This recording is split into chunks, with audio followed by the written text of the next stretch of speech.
deployed in compliance with NCDC guidelines. Participants are guaranteed adequate 24-hour security, digital security, seamless traffic control, and uninterrupted power supply in all sector exhibition areas. So join us from the 5th to the 14th of November 2021 at OML Series. Time 8 a.m. to 6 p.m. daily. For booking and inquiries, please visit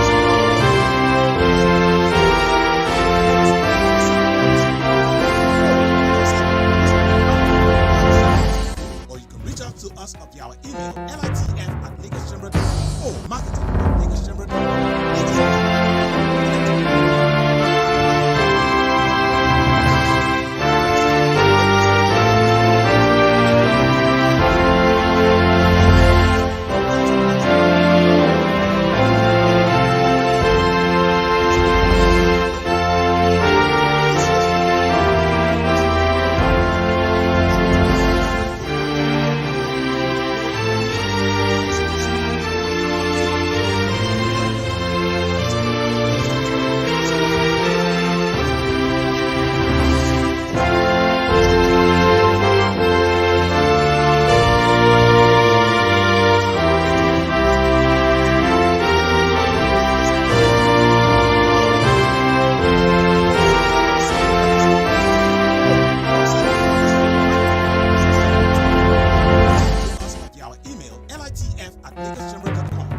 or marketing@lagoschamber.com. Lagos International.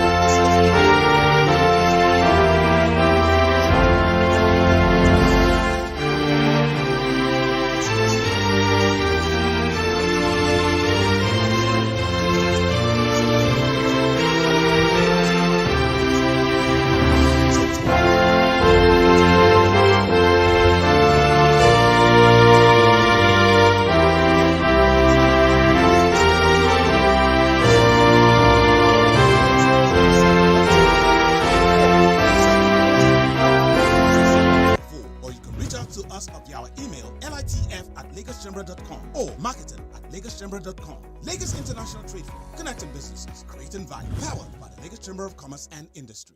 The 2021 Lagos International Trade Fair is here. Bigger, better, and safer than ever before. The fair will host over 2,000 exhibitors and over 500,000 visitors throughout the 10-day period with the participation of both local and international media. This year's edition will feature in-person and virtual versions of the fair simultaneously. Relevant COVID-19 containment measures will be deployed in compliance with the NCDC guidelines. Participants are guaranteed adequate 24-hour security, digital surveillance, seamless traffic control, and an uninterrupted power supply in all sector exhibition area. So join us from the 5th to the 14th of November 2021 at the Tafawa Square, Lagos. Time 8 a.m. to 6 p.m. daily. For booking and inquiries, please visit www.lagosinternationaltradefair.com or call us on 0700 Lagos Chamber or 0700-524-6724, or you can reach out to us via our email litf@lagoschamber.com or marketing@lagoschamber.com. Lagos International Trade Fair, connecting businesses, creating value, powered by the Lagos Chamber of Commerce and Industry.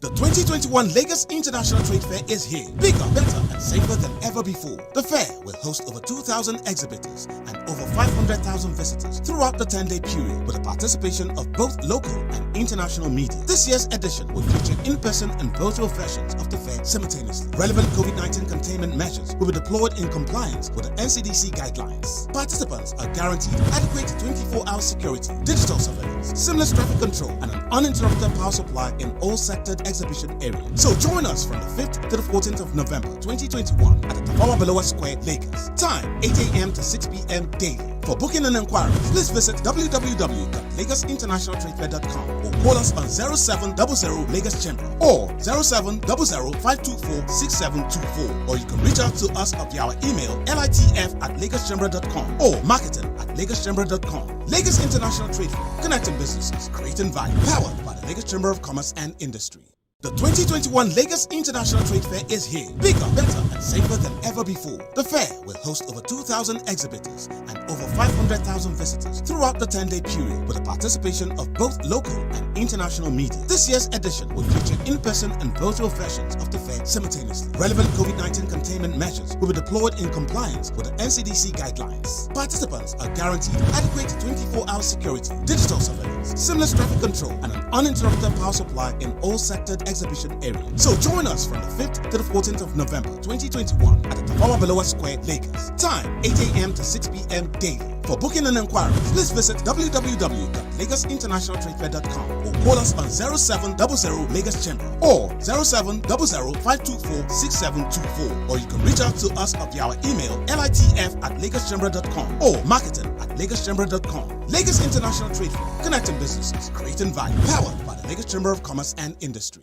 The 2021 Lagos International Trade Fair is here, bigger, better, and safer than ever before. The fair will host over 2,000 exhibitors and over 500,000 visitors throughout the 10-day period with the participation of both local and international media. This year's edition will feature in-person and virtual versions of the fair simultaneously. Relevant COVID-19 containment measures will be deployed in compliance with the NCDC guidelines. Participants are guaranteed adequate 24-hour security, digital surveillance, seamless traffic control, and an uninterrupted power supply in all sectored exhibition areas. So join us from the 5th to the 14th of November 2021 at the Tafawa Balewa Square, Lagos. Time 8 a.m. to 6 p.m. daily. For booking and inquiries, please visit www.lagosinternationaltradefair.com or call us on 0700 Lagos Chamber or 0700-524-6724, or you can reach out to us via our email litf@lagoschamber.com or marketing@lagoschamber.com. Lagos International Trade Fair, connecting businesses, creating value, powered by the Lagos Chamber of Commerce and Industry. The 2021 Lagos International Trade Fair is here, bigger, better, and safer than ever before. The fair will host over 2,000 exhibitors and over 500,000 visitors throughout the 10-day period with the participation of both local and international media. Being part of a good network of business professionals and thought leaders is all you need to take your business to the next level. At the Lagos Chamber of Commerce and Industry (LCCI), we guarantee the promotion of trade, sound business ethics, and public policy advocacy that will help your business succeed. Founded in 1888 with over 2,500 public members, we offer the best network platform for business and profitability. Come talk to us today on how to become a member of the foremost Chamber of Commerce and Industry in Nigeria and Sub-Saharan Africa. For more information, please visit our corporate headquarters at Commerce House 1 Street, Island, Lagos, or visit our website on www.lagoschamber.com to learn more. or marketing@lagoschamber.com. Lagos International Trade Fair, connecting businesses, ever-changing powered by the Lagos Chamber of Commerce and Industry. The 2021 Lagos International Trade Fair is here, bigger, better, and safer than ever before. The fair will host over 2,000 exhibitors and over 500,000 visitors throughout the 10-day period with the participation of both local and international media. This year's edition will feature in-person and virtual versions of the fair simultaneously. Relevant COVID-19 containment measures will be deployed in compliance with the NCDC guidelines. Participants are guaranteed adequate 24-hour security, digital surveillance, seamless traffic control, and an uninterrupted power supply in all sectored exhibition areas. So join us from the 5th to the 14th of November 2021 at the Tafawa Balewa Square, Lagos. Time 8 a.m. to 6 p.m. daily. For booking and inquiries, please visit www.lagosinternationaltradefair.com or call us on 0700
Host for today, and it is time for us to begin the program proper.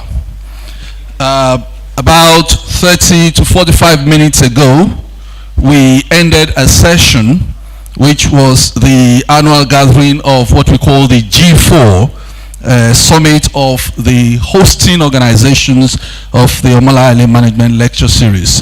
If you were not here, you missed. That's all I just have to say to you. But I was here through it all, and I thoroughly enjoyed myself, even though the subject of discussion was one that is of very serious national importance. It dealt with the question of national security and its implications for business in Nigeria. However, this lecture that we're about to begin will focus on the African Continental Free Trade Area, or maybe the agreement first, and the prospects for African youth leadership. You will know a little more about that in the course of the program. Permit me to say that coming to Commerce House, the Lagos Chamber of Commerce and Industry, is for me particularly, personally, a very special occasion. You would wonder why I say so. It is because it was here that, as a wide-eyed student member of ISEC, I attended my very first proper business conference sometime in the early 1990s, about 30 years ago. And I'm always excited to come back here. I have come back here on many occasions, but every time I have the opportunity of coming back here, once I'm climbing those iconic steps out there, it always reminds me of that very first time when I felt like a proper business student. So please, ladies and gentlemen, I'd like it to give for hosting us again this year.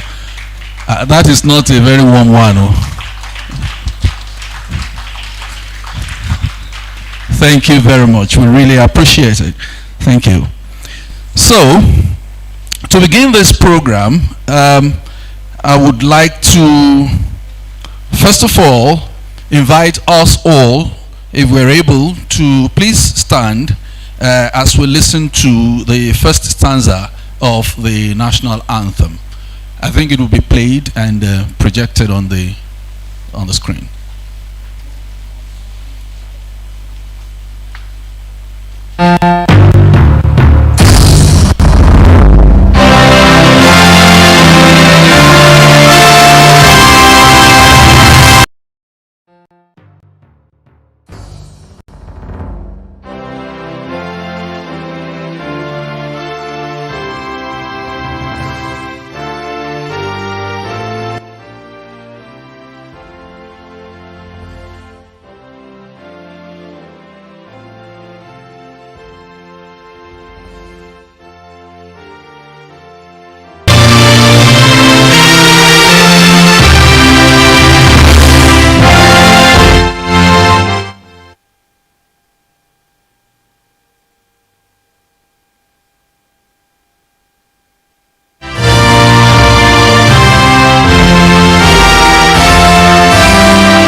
Thank you. You may be seated.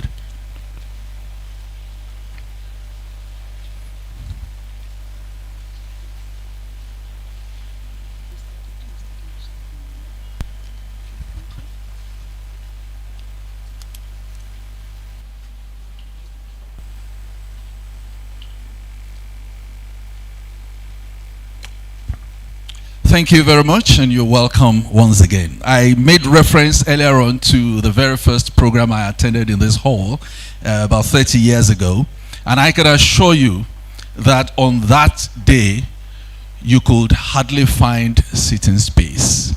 The entire place was jam-packed, and that has been the usual thing every year for the last 37 years when the OML Management Lecture Series has been convened. However, looking around the hall today, you would see that there is some social distancing. And I believe you know why that is so. However, Don't be mistaken. This program is being held in a hybrid fashion. And so there are far many persons joining this program via the Zoom platform than we are able to accommodate in this hall today.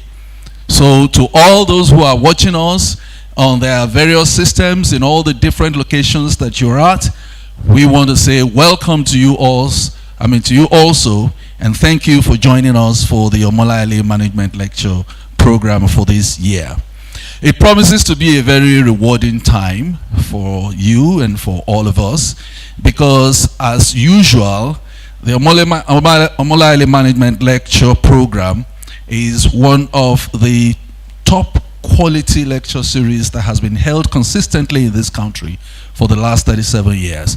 And if you have a copy of the program with you, if you simply look through the two pages that has highlights of the past Omolayele Annual Management Lecture Series, not only will you see the quality of the people who have handled this lecture program over the last 37 years, both in terms of the speakers and the chairman of the program, but also if you just scan through the kinds of subjects that have been tackled at this program, you will understand why it is simply the premier management lecture series in Nigeria.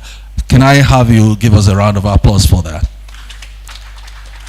Thank you very much. And we would like to also thank the membership of the ISEC Alumni Nigeria for the persistence and the perseverance with which they have carried on this lecture program from inception. Of course, we have Dr. Michael Omolayele to thank also for that, and our hosts who are all seated here today. You will hear more as the program goes on about their involvement and the plans that have been put in place to ensure that this program continues well into the future.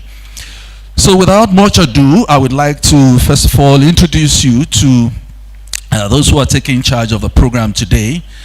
We have the pleasure of being hosted this year by the Lagos Chamber of Commerce and Industry, LCCI. And LCCI is ably led at the present by the President and Chairman of Governing Council, Mrs. Toki Mabogunje. We're privileged to have you here with us, madam. Thank you very much. And like I said earlier on, you missed, if you weren't here for the G4 conference, madam presented a paper that is a thought-provoking treatise on the question of security in Nigeria. And I believe that she is ably capable to handle this program again today, this afternoon. Thank you very much, ma'am. Also with us, we have the immediate past president of the Nigerian Institute of Management, Professor Olukunle Inyonda, FNIM. Thank you very much. With us present here as well, we have the President and Chairman of the Governing Council of the Institute, the Chartered Institute of Personnel Management of Nigeria, Mr. Olusegun Mojid, FCI PM. That is very important, fellow. Thank you very much. And Barrister, forgive me, I will come back to you. I actually forgot your name because I heard it earlier in the day. I wanted to write it down, but you were talking and I didn't want to miss what you were saying at that point in time, and it escaped my mind to write your name down. But I know that you are representing the Nigerian Employers Consultative Association, NECA. Thank you very much. Please forgive me. I will catch the name later and properly recognize. Now, we also have with us, I think she has escaped, well, as she necessarily has to on occasions like this, the president of the ISEC Alumni Nigeria, Ms. Olubumi Abejorin. She's somewhere there in the audience. Please stand up for recognition. Thank you very much.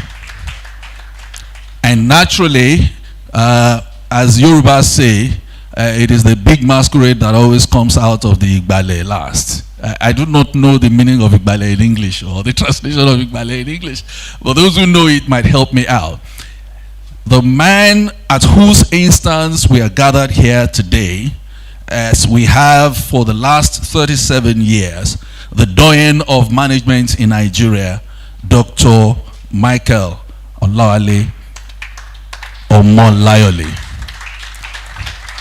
Thank you very much.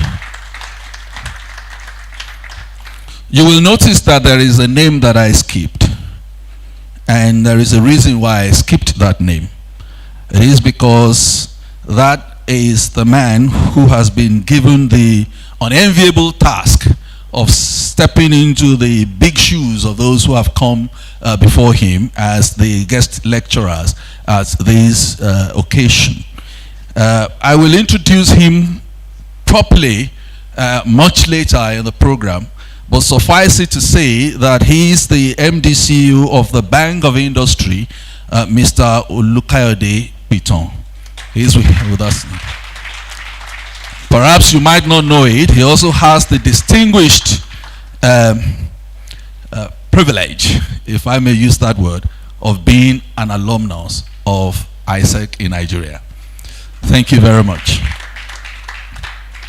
At this point, I would like to hand over the microphone to the President of the AAN, Ms. Bumi Abejirin, to give us a short welcome address before we take the chairman's opening speech. Bumi, please.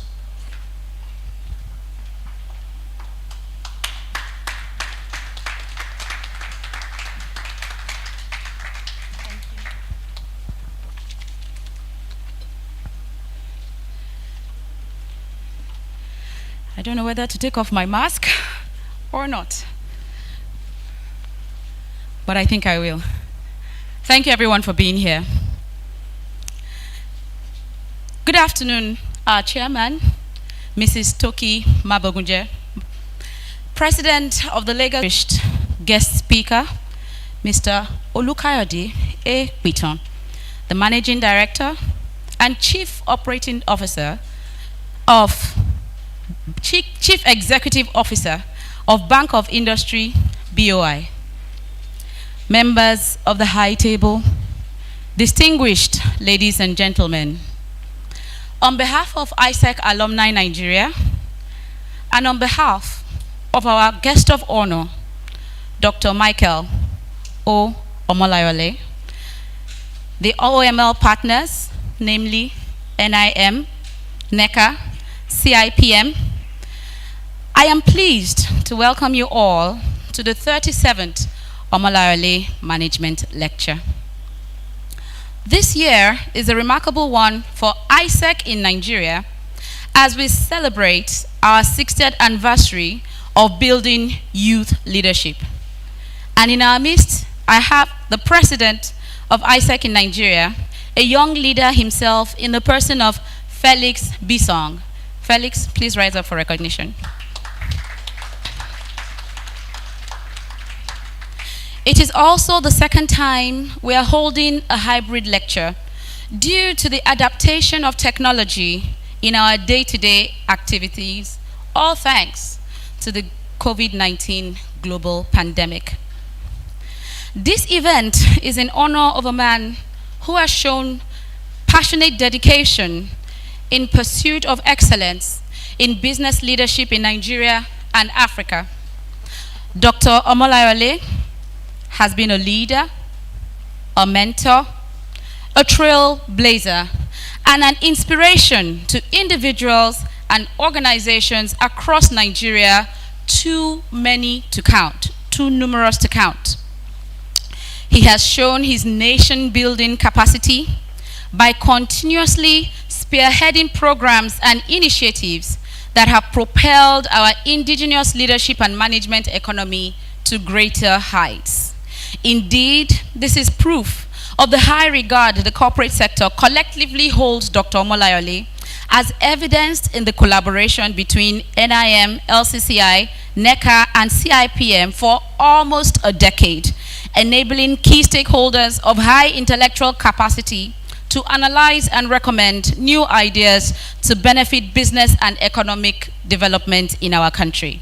Since 1984, notable leaders and subject matter experts have graced the OML podium.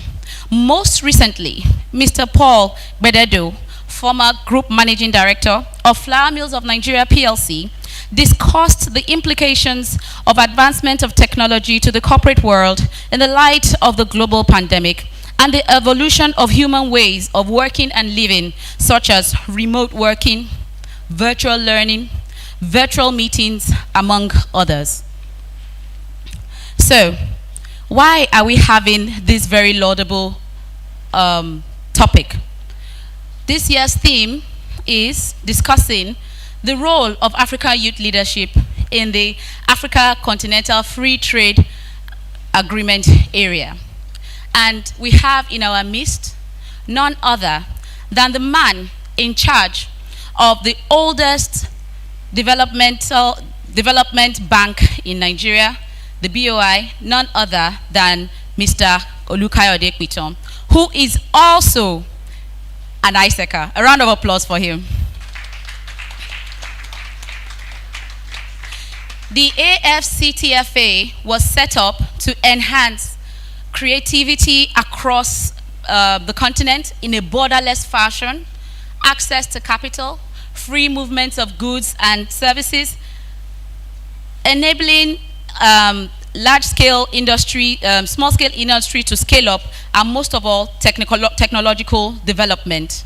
With this, we also have in our midst some panelists who will be discussing in their own perspective how the African Continental Free Trade Agreement area affects them, from agri-tech to technology to education and the likes. With that, I'd like to say a big, big welcome to each and every one of you. Thank you for making the time, and do enjoy your day. Thank you very much.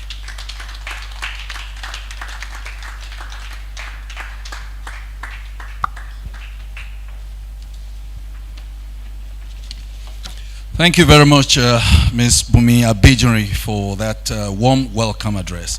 Thank you. Now we would like to move on to the chairman's opening speech, and that will be presented by the President and Chairman in Council of the Lagos Chamber of Commerce and Industry, and our host this year, Mrs. Toki Mabugunje.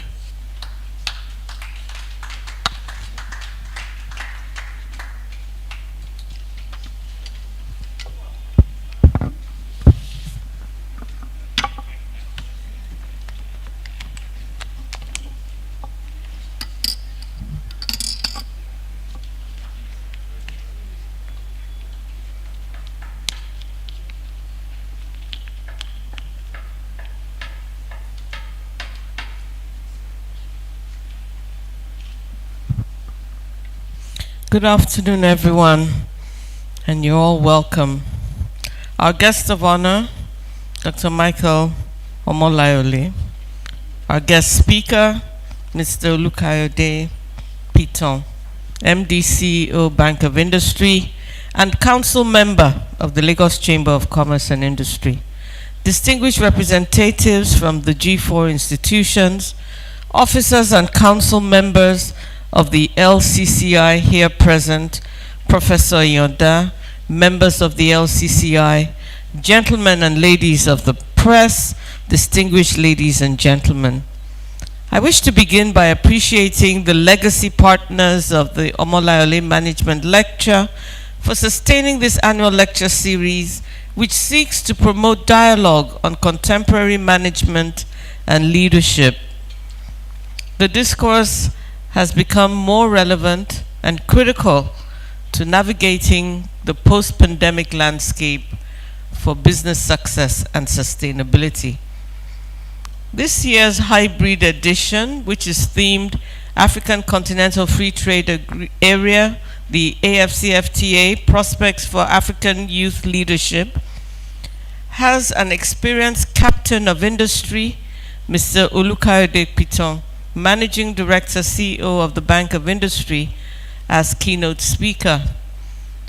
With an alarming unemployment rate of 33.3% as at Q4 of 2020, We need programs and projects that engage our innovative and dynamic youth to unleash their latent potentials for the benefit of our nation. The AFCFTA provides an opportunity for our young entrepreneurs and startups to explore a continent-wide market of well-launched, if it is well-launched, structured, and implemented. The Omolayole Management Lecture OML Series is an annual activity organized by the ICE National and International Concern.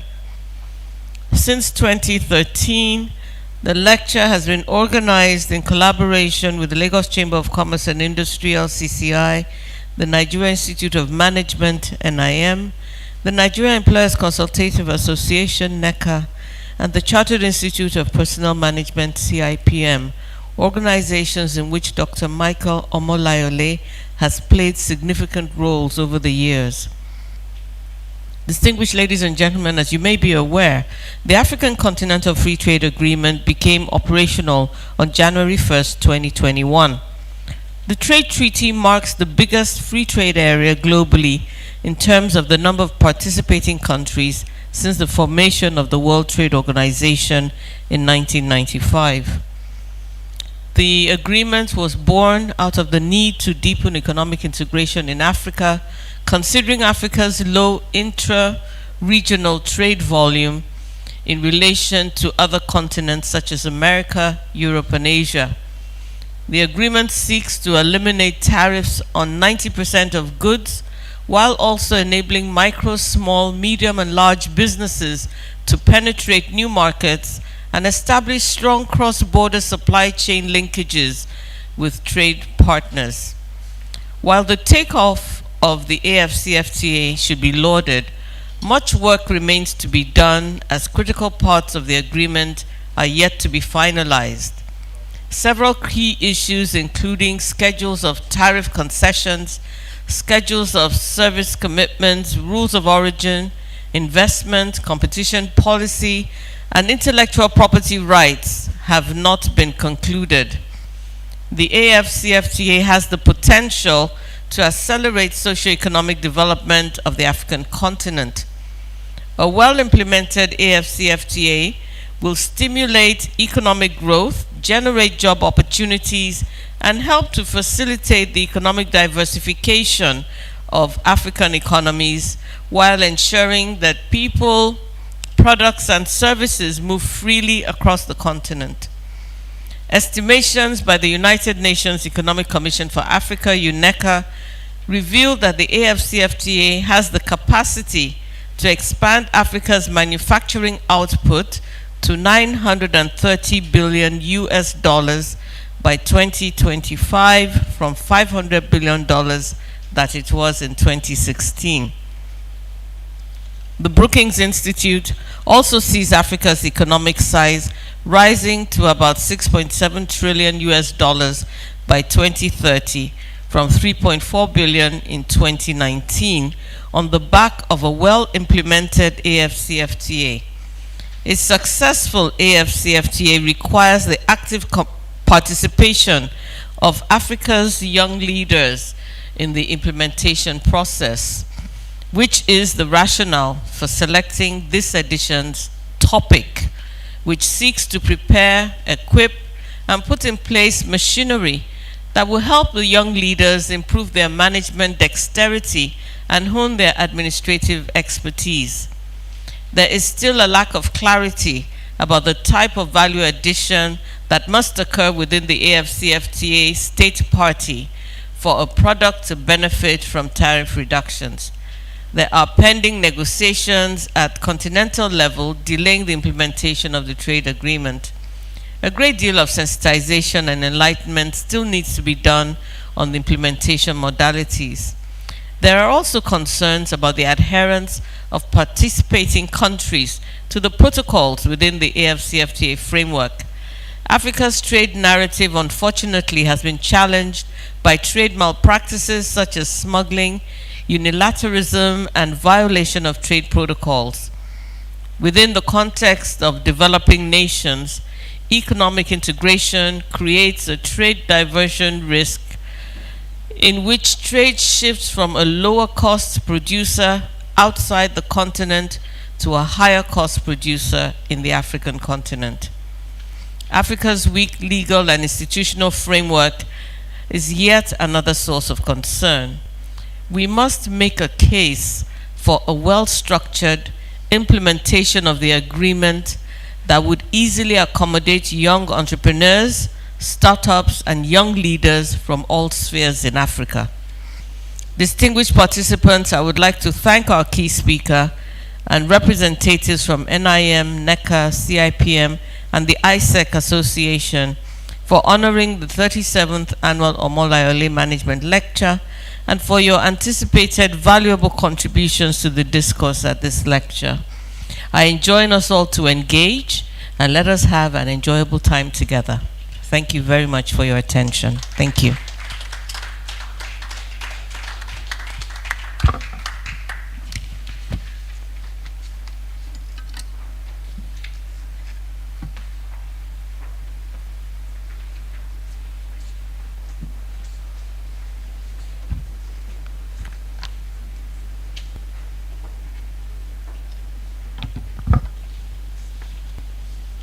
Thank you very much, Mrs. Toki Mabugunje. We are actually privileged to be your guests today. Thank you very much. At this point, I would like to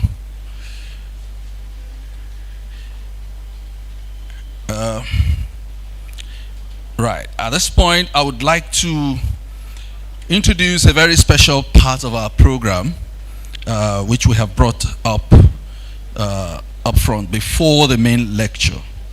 And this is the award presentation by Salt Vim.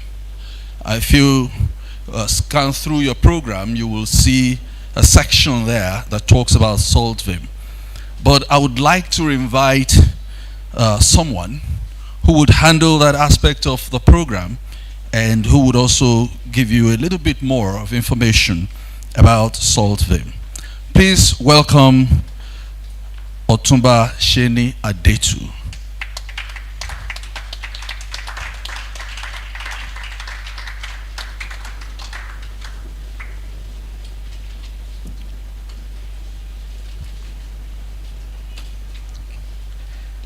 Thank you very much. Let me start by disappointing you. I'm not a typical MC. Is that okay?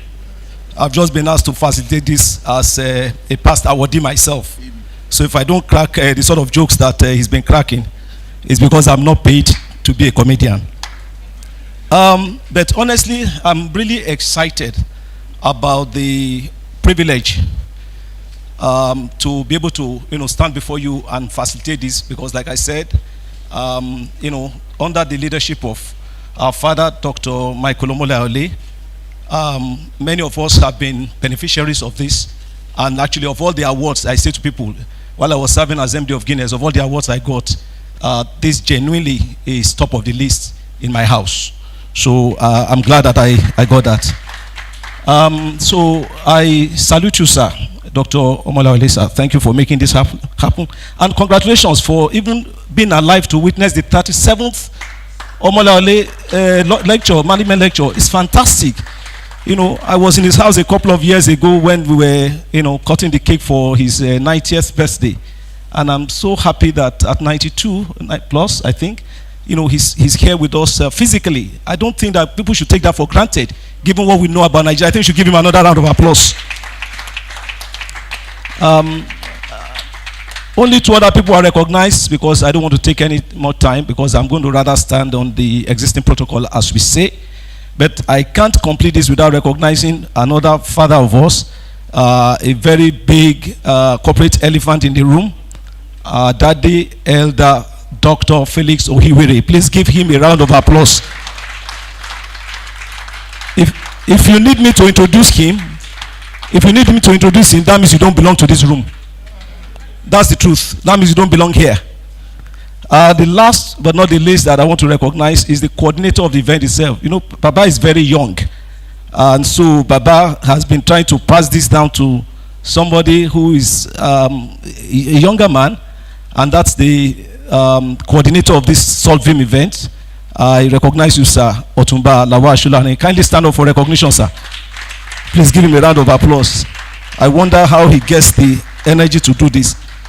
Just so that everybody knows, for emphasis, SALT VIM, and you see it in your brochure, is the Society for the Advancement of Local Talent and Virtue in Management.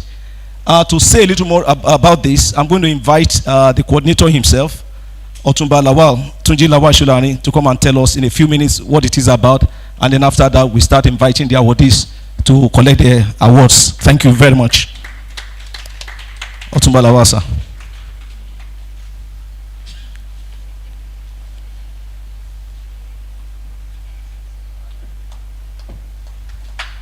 Yeah, that's good. Give him a round of applause, please.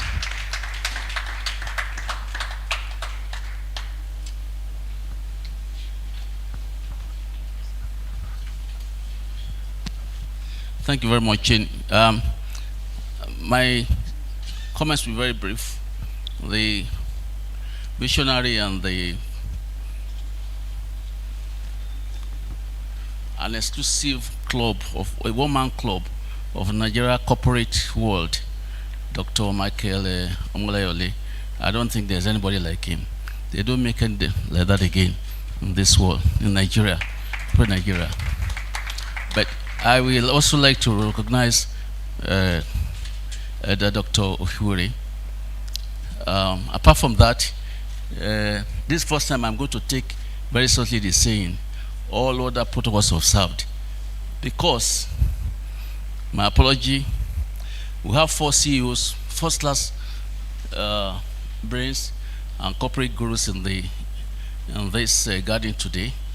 They're all here. They're going to be introduced later by Sheni.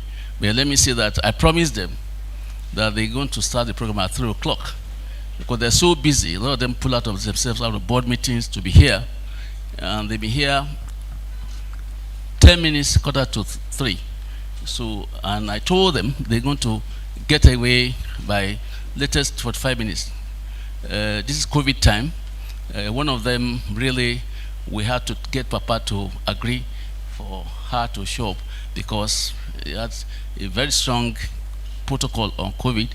But without much ado, now they were here, we had to go to show on the road. I have a prepared speech, but because of time, I want to make sure that I allow the presentation of the award to take place as quickly as possible, because I feel guilty having the Shell MD, MD or MTN sitting down beyond what I promised them. It will be all over. I'm so sorry for that. But as been said, SALT team, very interestingly enough, I see Papa only once a year for this occasion, for the past 1 year, because of this COVID problem. And when he called me last year that I had to coordinate this program, we spoke on the phone. And when we spoke on the phone, Papa gave me the name. It says SALT VIM. I couldn't hear properly. I said, sir, he spelled it, but I couldn't write it out properly. I said, SALT VIM, SALT VIM. So I have a young nephew in the house. I said, can you write that thing down? They're giving you the name, so I have to remember it. And it took me quite some time to know it is actually SALT VIM. Now, if you call me from a dream or from sleep, I will tell you SALT VIM. And the name is a bit long, but you know, it is a real unique, unheard of, unparalleled, deep thought process from Papa to give back to the society. As you know, maybe 40, 50 years ago, people like him, Eda Ohiwere, Chief Oshokeye, they were the pioneer Nigerian CEOs and chairman of multinational organizations. But in the last couple of years, 10 years or so, there's been erosion of that. Expatriates of people are taking over these companies, and Papa felt very strongly about it. Eda Ohiwere also felt strongly about it, and they said, how can we allow this to go on? And that is why when they could be sleeping and enjoying themselves, they decided to wake up again and give back to Nigeria something challenging. And that's where the idea of SALT VIM came about. That's Society for the Advancement of Talents. Talents, and also advancement of virtue in management. I.e., we want more Nigerians to head more of the multinational organization. That is their charge to us. And they do not just take it lightly. They look around for development in the newspapers. They look around. Papa was being go some of the AGMs of these companies to challenge them. That's in their interest to have Nigerians heading some of these multinationals. So we have stars like Shina Adetu, who was also an OD as MD of Guinness, and we have so many other people who are taking this laurel. And today, we're really very happy, very proud to have another crop of Nigerian corporate stars. For that matter, we have a lady, Mrs. Engineer Mrs. Eloho Aiboni, Shell Managing Director. She's there. Can you please stand up for recognition, please?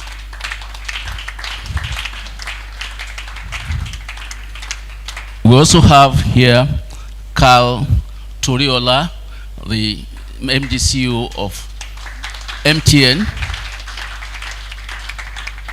And we also have Boye Olusoya, the GMD, GCO of Flour Mills of Nigeria, PLC. The last person, I'm not sure is turned in yet, is the MDC of Coca-Cola Nigeria, Alfred Olaide. He said he was going to come in a little bit, just a bit late, but he's showing up anytime from now. So you can see we have, you don't have the kind of people in corporate Nigeria, you don't say you don't have people. You don't have quality people. These are international brands. These are not Nigerian brands. And we're very proud of them. And that's why SALT VIM is giving them this award today. And I want to more or less end this short remark by calling Sheni to please conduct the presentation of the award, and then also the other ceremonies as far as SALT VIM is concerned. Thank you very much indeed. Thank you, sir. Please, I think he deserves a bigger round of applause than that.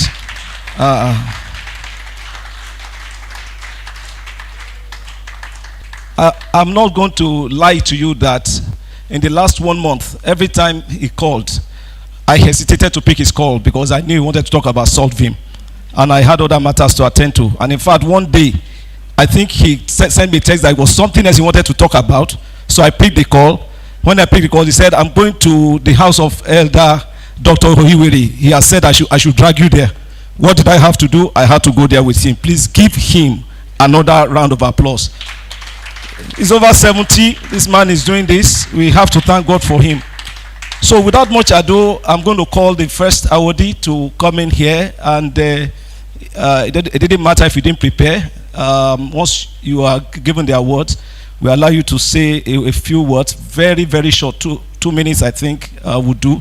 Please don't tell us about MTN is the best telco or whatever. We're going to ask you to pay for that. I told you I'm not an MC, I'm a businessman.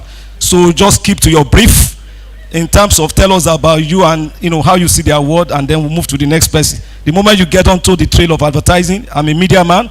I'm going to tell Pa Omolaole the value of that advertising depending on how much airtime you have spent. So may I please invite Mrs. Eloho Aiboni to please come forward. You can just stand in front of Papa there and let everybody see you. Yes, she deserves it.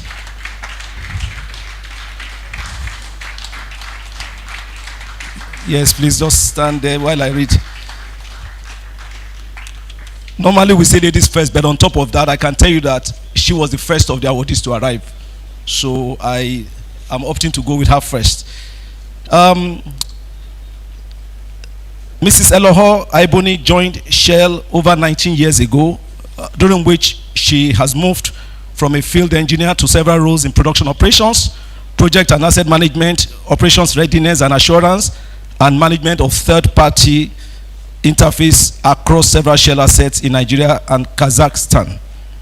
Until her appointment as managing director of SNEPCO, Eloho was the Bonga asset manager responsible for overseeing end-to-end production delivery for Nigeria's pioneer deep-water floating production, storage, and offloading, otherwise known as FPSO vessel. Bonga, an asset that has produced over 900 million barrels of oil since it began operations in 2005. Prior to her role as Bonga asset manager, Eloho led production delivery for shallow offshore as asset manager for Sea Eagle FPSO in Nigeria's Niger Delta. Eloho holds a master's degree in integrated environmental management from the University of Bath, UK, and a bachelor's degree in chemical engineering from University of Benin, Nigeria. She's passionate about developing talent and leads a diverse team that strives to simplify work processes and pursue continuous improvement. Her leadership of the Bonga team saw the asset receive numerous awards, including the CEO HSSE Awards, Upstream Impact Award, and the Asset of the Year runner-up in 2019 in the Shell Group. Eloho is married, and her interests include watching football. Yes, you heard me well. Watching football. If your wife says that football is bad, tell her the MD of Shell, who is a woman, even watches football. Anyway, so watching football, lawn tennis, listening to soothing music, and traveling. Ladies and gentlemen, I present to you Mrs. Eloho Aiboni, the Managing Director, Shell Nigeria Exploration and Production Company Limited. Do we have the plaque here already? If you can give it to Papa Omolaole, he does the awards himself. Let me just hand over the microphone to Papa. Oh, there's a microphone there. All right, that's great.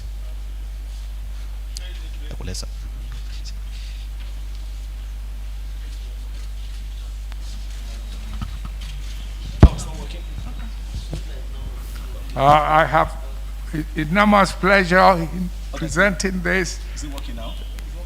Is it working? Can you hear? Yes. I have enormous pleasure in presenting this award as well as a book on change management to Mrs. Edema. Congratulations.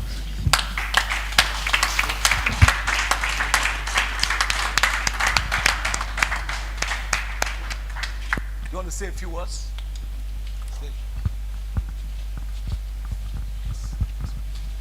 Since I'm giving both of times, I probably should, on behalf of the awardees, I probably should pass it.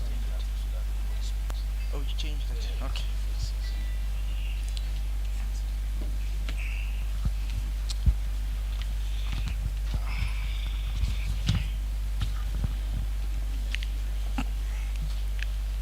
Dr. Michael Omolayole,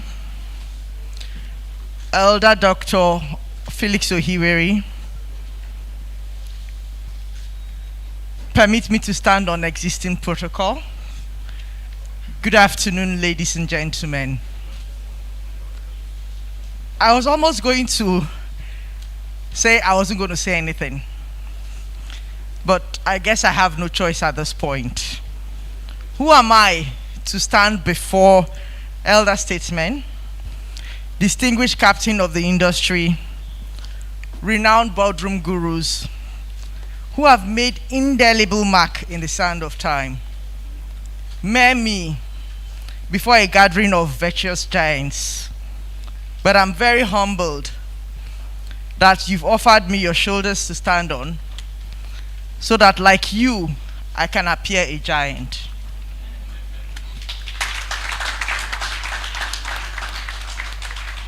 I therefore want to say a big thank you to Solvim under the leadership of Dr. Omolayole.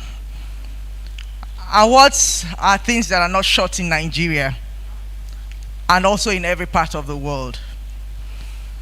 But one thing really matters is the credibility and integrity of the promoters of the award. And that's one thing that distinguishes Solvim from the rest of the other awards, not just in Nigeria, but also in the world.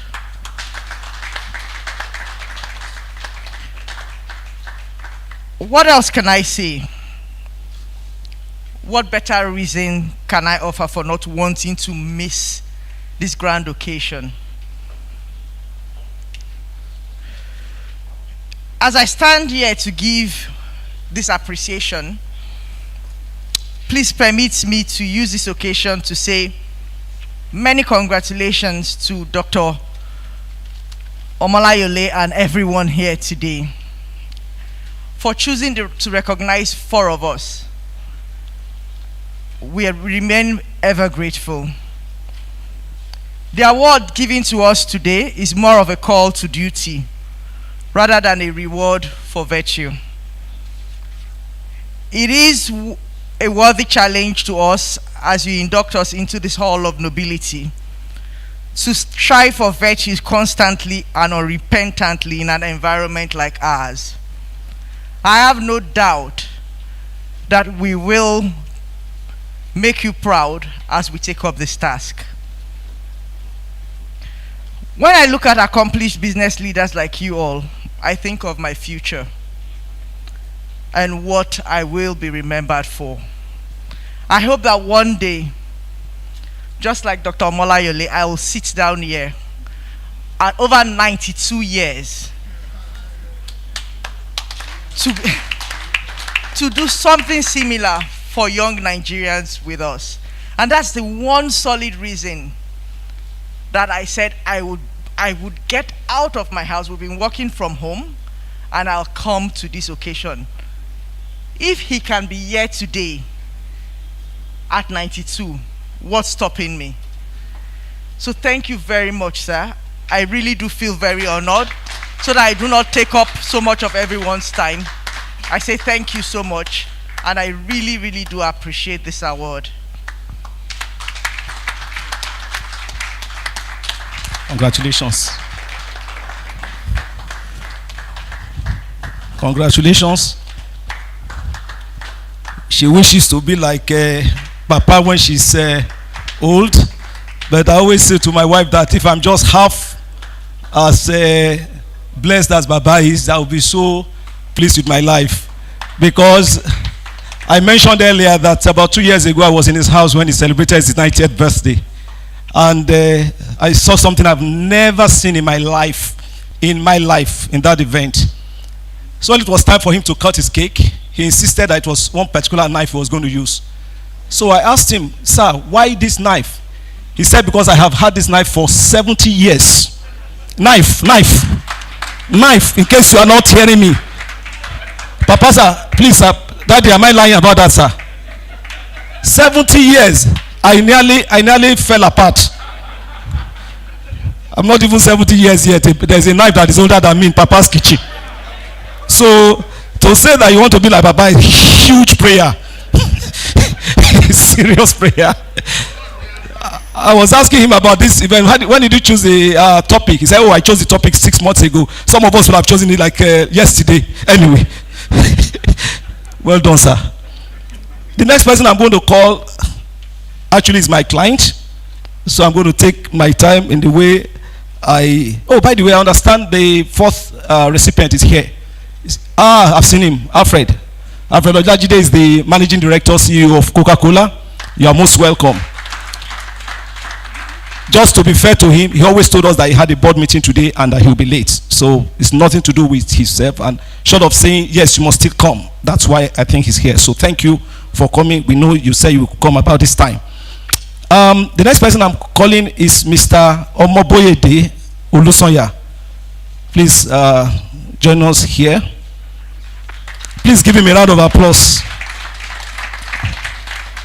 Another round of applause because I say he's my client.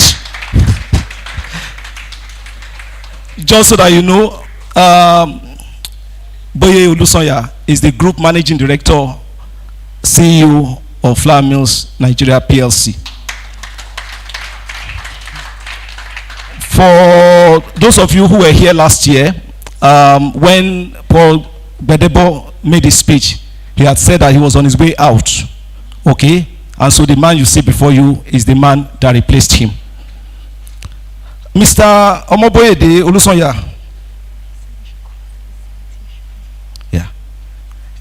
is a highly experienced leader with prowess in creating long-term strategic and financial value across several industries, including telecommunications, financial, energy, and manufacturing. Before joining FMN, Mr. Olusonya had served in similar leadership positions, including Chief Business Transformation Officer at Dangote Group, where he spearheaded the transformation of the group. Between July 2017 and October 2018, he was the Managing Director, CEO of emerging market telecommunications service called Nine Mobile.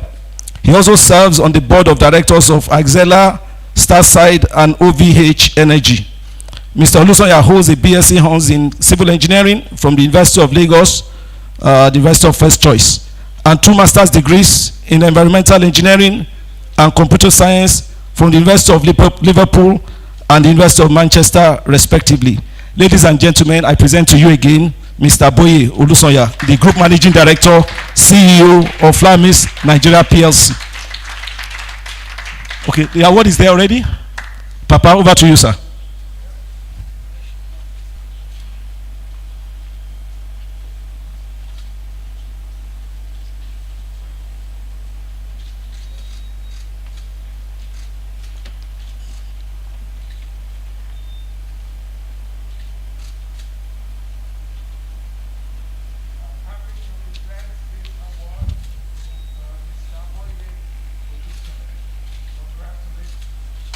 Congratulations.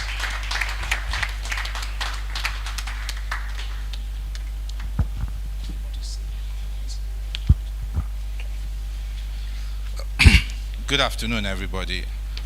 Good afternoon, Dr. Michael Omolayole. Good afternoon, Chief Ohiwere. Standing on all protocols.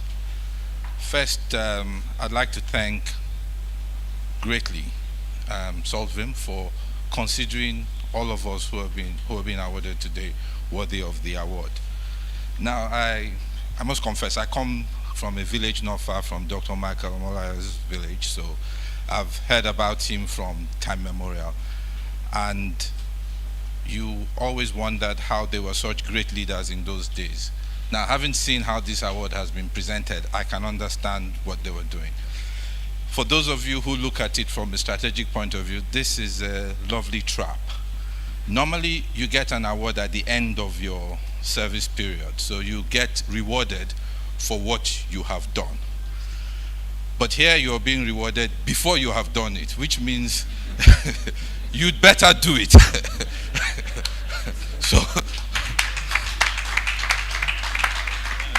So I can only commend their astuteness in setting that trap. Now, the good part of it is they've also made it very clear that they are going to support in any way, shape, or form that process of actualizing and executing to being the kind of leaders that they expect us to be. And it's not just about leadership that makes this an interesting award. It's the values that attach to leadership. Great leadership in itself, without a certain value attachment to it, does not lead to the ends that the organization wants. And it is that value attention that makes this a pride of place award to get. We undertake to be worthy of it because we stand in such exalted company today. We stand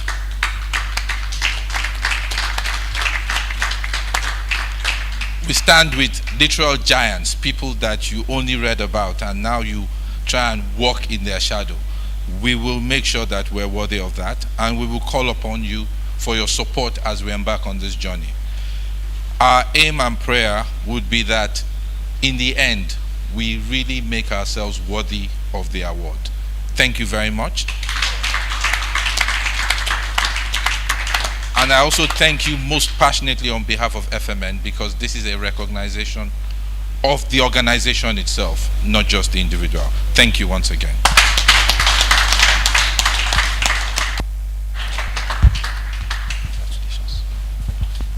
Thank you. Third person quickly.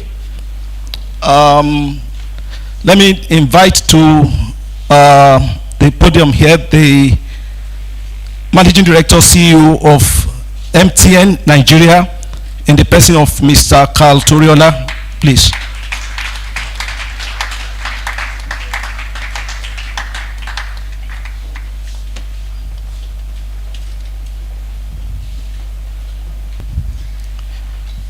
Carl, you're welcome. So Mr. Toriola is the Chief Executive Officer of MTN, a leading mobile telecommunications company. He has over 25 years experience. His prior roles in executive leadership include serving as Group Vice President of West and Central Africa at MTN Group Limited since 2016.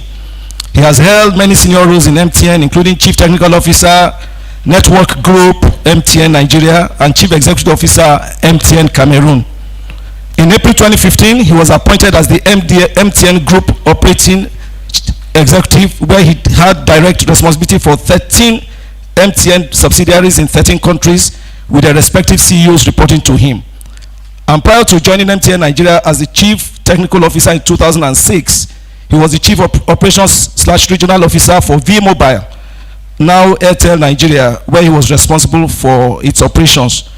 Mr. Toriola has extensive governance and board membership experience serving on various boards of multinational companies, including MTN, Ivory Coast, Cameroon, Benin, Congo, and many of those MTN subsidiaries in Francophone West Africa.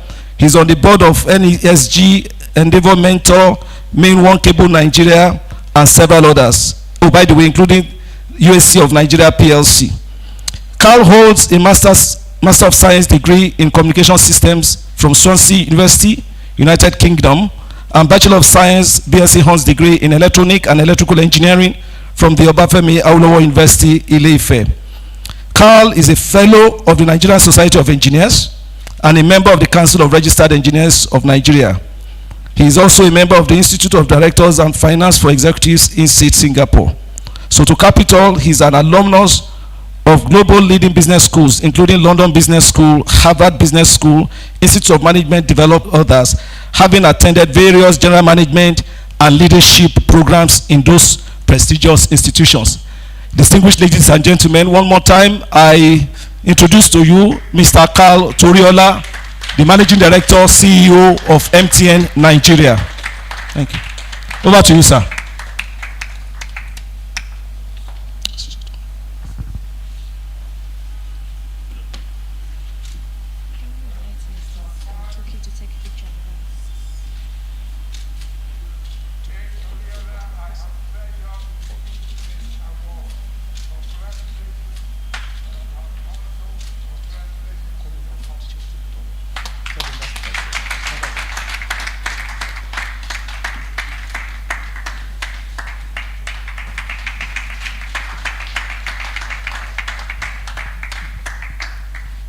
Carl, you want to say a few words? Yeah. Oh, you have that already. I'm supposed to be technologically savvy. I hope so.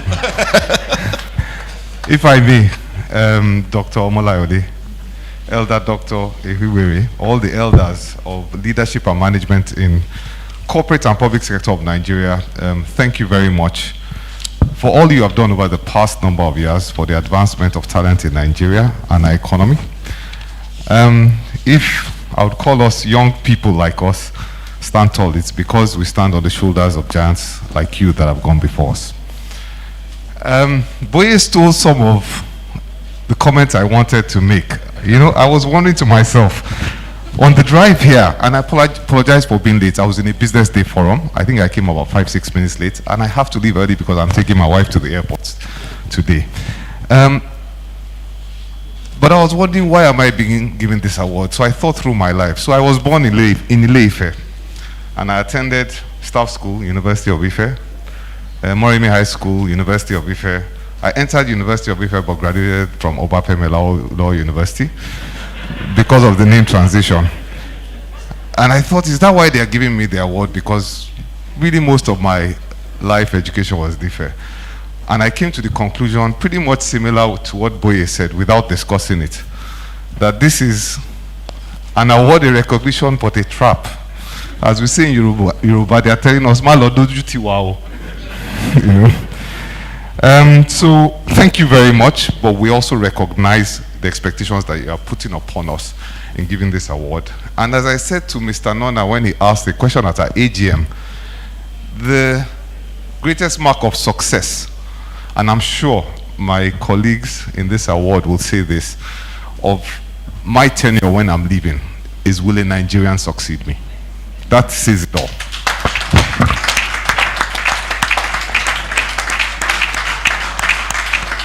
Shani, the marketing expert. You say we can't advertise MTN, but you know an engineer will always outsmart a marketeer. So unfortunately, I was going to tell He Boye forgets that I'm going to have the mic after him. Continue. I was going to tell Boye to spend 10 minutes talking about MTN, then I will spend 10 minutes talking about FMN, but I didn't get a chance to do that. I also noticed that even though Boye is my senior in the engineering profession, he was called Mr. Boye Olusoya, and I was called Engineer Kalturiola. So I started to think maybe like the medical profession, you know, when you become a consultant, you are no more called doctor, you are now called Mr. So maybe something has happened. The last thing I want to say is the world is changing, and everyone suffers from prejudice. No one more so probably than females in corporate world. And it's something which we all need to do something about consistently. But the world is also changing, that money really doesn't care what color or what gender you are. So the best way to advance talent in Nigeria is for all of us, and that goes from the junior level upwards, is to really deliver value for the institutions that we work in. That's why you see people, Nigerians, running some of the biggest funds in USA and so on and so forth. You're competent to deliver value. I think your competence will speak for itself. Once again, thank you very much for the great honor, and we will do you proud. Thank you. Thank you very much, Carl. And last but not the least, and then we can let us get on with this. And by the way, Carl, it wasn't a mistake that I said you couldn't talk about MTN, just so that you know, with all sense of humility, you are the only, listen to this, Carl, you are the only one amongst the awardees that is not my client. Shell is my client, so is the person I'm going to go. So I know what I was doing. If I had seen the list of awardees before now, I would have begged Baba not to include you. I would have begged Baba not to include you. That's on a lighter note. Please, come forward, my bro and client, my good friend, Alfred Olajide, the Managing Director, CEO of Coca-Cola Nigeria. Please give him a round of applause. It's a very short. Yeah.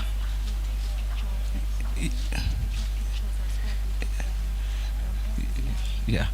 They're advising me here that, and she's been saying it for the past, God knows, 30 minutes. Please, on my appeal, all the awardees should stay behind. She's told me like 4 or 5 times, but that they need to take pictures with the awardees. She started from when I called Madam up and all that. So please stay behind, because that's the beauty of it. I think they will. So, Alfred Olajide, Managing Director, Coca-Cola Nigeria Limited. Alfred has extensive experience in leading growth in African markets. He has solid competencies in strategy and operations management, built from careers spanning financial services, FMCG, and management consulting, having worked in the Nigerian practice of KPMG Professional Services. His prior roles within the Coca-Cola system include franchise director for cluster markets in Southern and Eastern Africa region, director of revenue growth management in East and Central Africa region, and strategy head for the Nigeria business. In these roles, Alfred collaborated extensively with the network of Coca-Cola system partners, otherwise called the bottlers, to drive profitable business growth and value share gains across the markets. In terms of education, Alfred holds a first-class honors degree from the University of Ibadan. Please, I think you should give him a round of applause. Nigeria, and a master's degree in business administration from University of Leicester. The applause would have been bigger if it had been University of Lagos, but we still accept you anyway. In terms of hobbies and passion, he's passionate about leading with impact and empowering young talent for growth. He's an ardent sportsman, and in his free time enjoys running, playing soccer, tennis, and spending time with his family. Ladies and gentlemen, I present the last but not the least awardee, Mr. Alfred Olajide, Managing Director, CEO, Coca-Cola Nigeria. Papa, over to you, sir.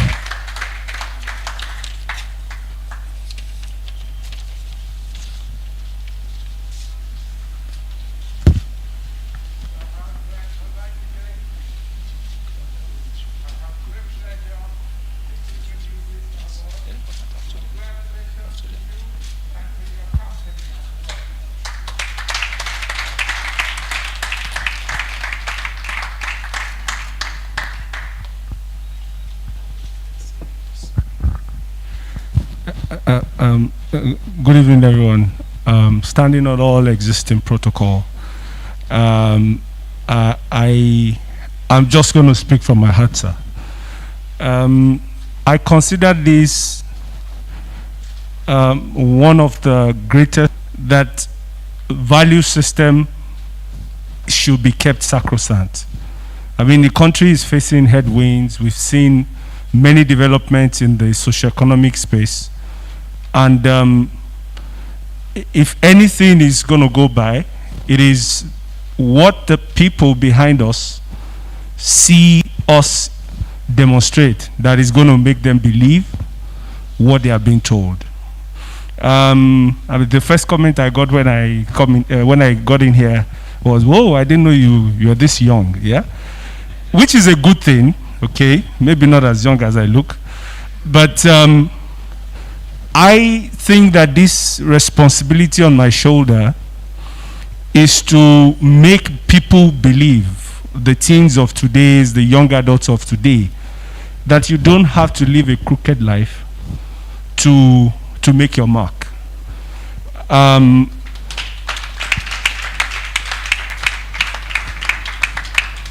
Thank you, sir. And secondly, I like Toriola's comments that the success of this leadership we have is when we transition to people like us. The KPI that I have, above anything else, is how many other Alfreds would I build in this role and in this responsibility that I've been given. And sir, in honor of your gesture to encourage us to be like you and be more than you, I make a commitment on my behalf and on the behalf of the other awardees that we will do justice to that, sir.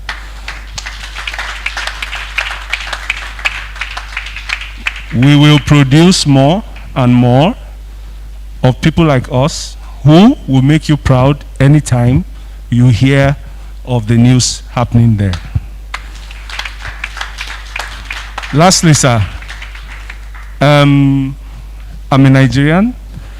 My father always tells me that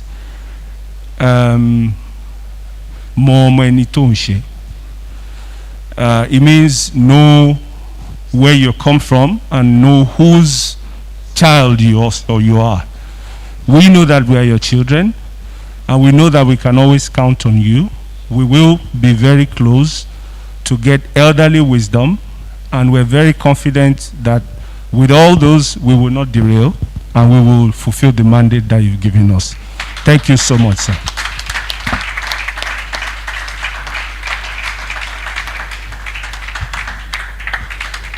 Thank you very much.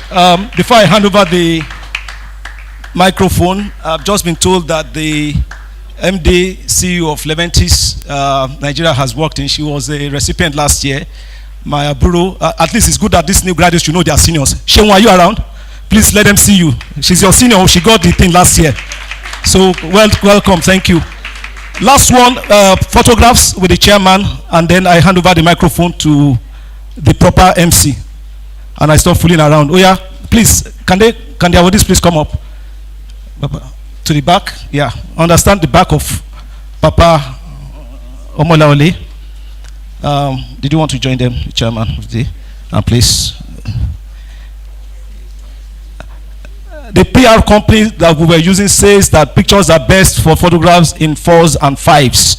So if we need to break some of the pictures into 4s and 5s, that's what we need to do. Okay, that may be the odd one that we're 6, but we're guided by that number. So if yeah, you're okay. The awardees will take theirs as well. Okay, yeah, I think we can deal with this. TLS, Emabo, you know Maya. Oh, Elder Huiwelisa.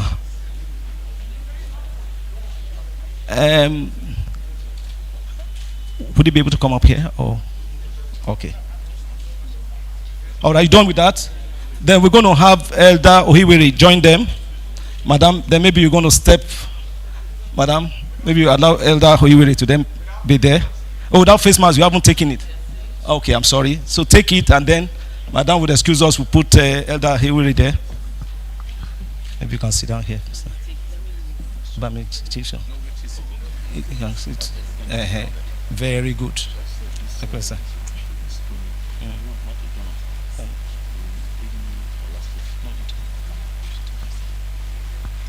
Okay, are you done with that?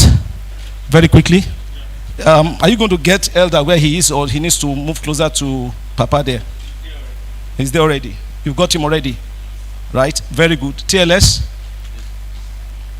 They advised us 4, 5, max 6. So we always need 4. Madam, are you able to step out? They've got you already. They're going to place many. Yes. Can we do it as a chairperson, him, and then one of the awardees in between, so that we just switch it? You're going to take it. I will take. Don't worry. I will take. Thank you. Thank you, Bumi. I will take. I assure you. After TLS, I will take. Thank you very much, Bumi.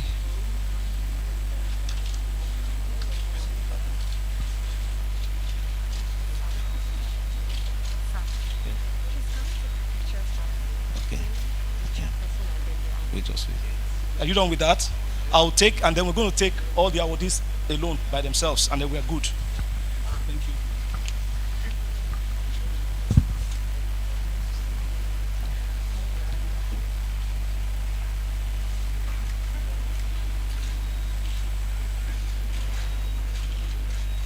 Thank you very much. Lastly, the awardees only. You want to step out? What's the best way to do that? Behind is better. But Papa is going to show you that? Yes.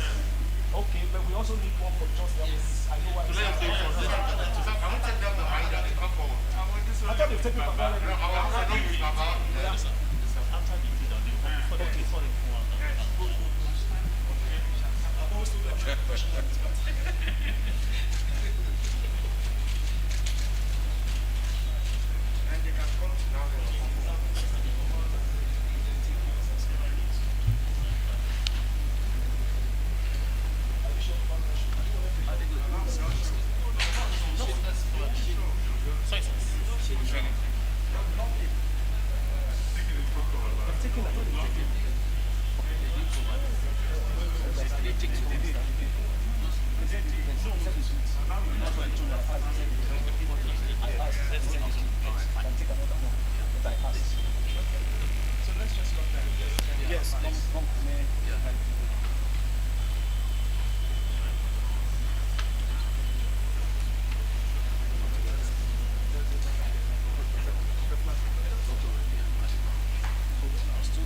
Thank you so much, sir.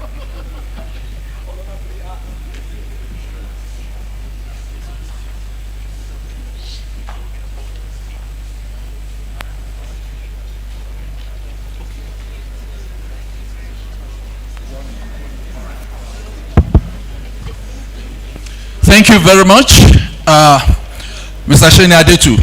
I will have what I have to say about you later. So don't run away. Thank you very much. And thank you and congratulations to all the awardees. Please give them another round of applause. Thank you. I'd like to give the microphone to Dr. Michael Omolayole for a brief moment. So he has a few things to say. Thank you.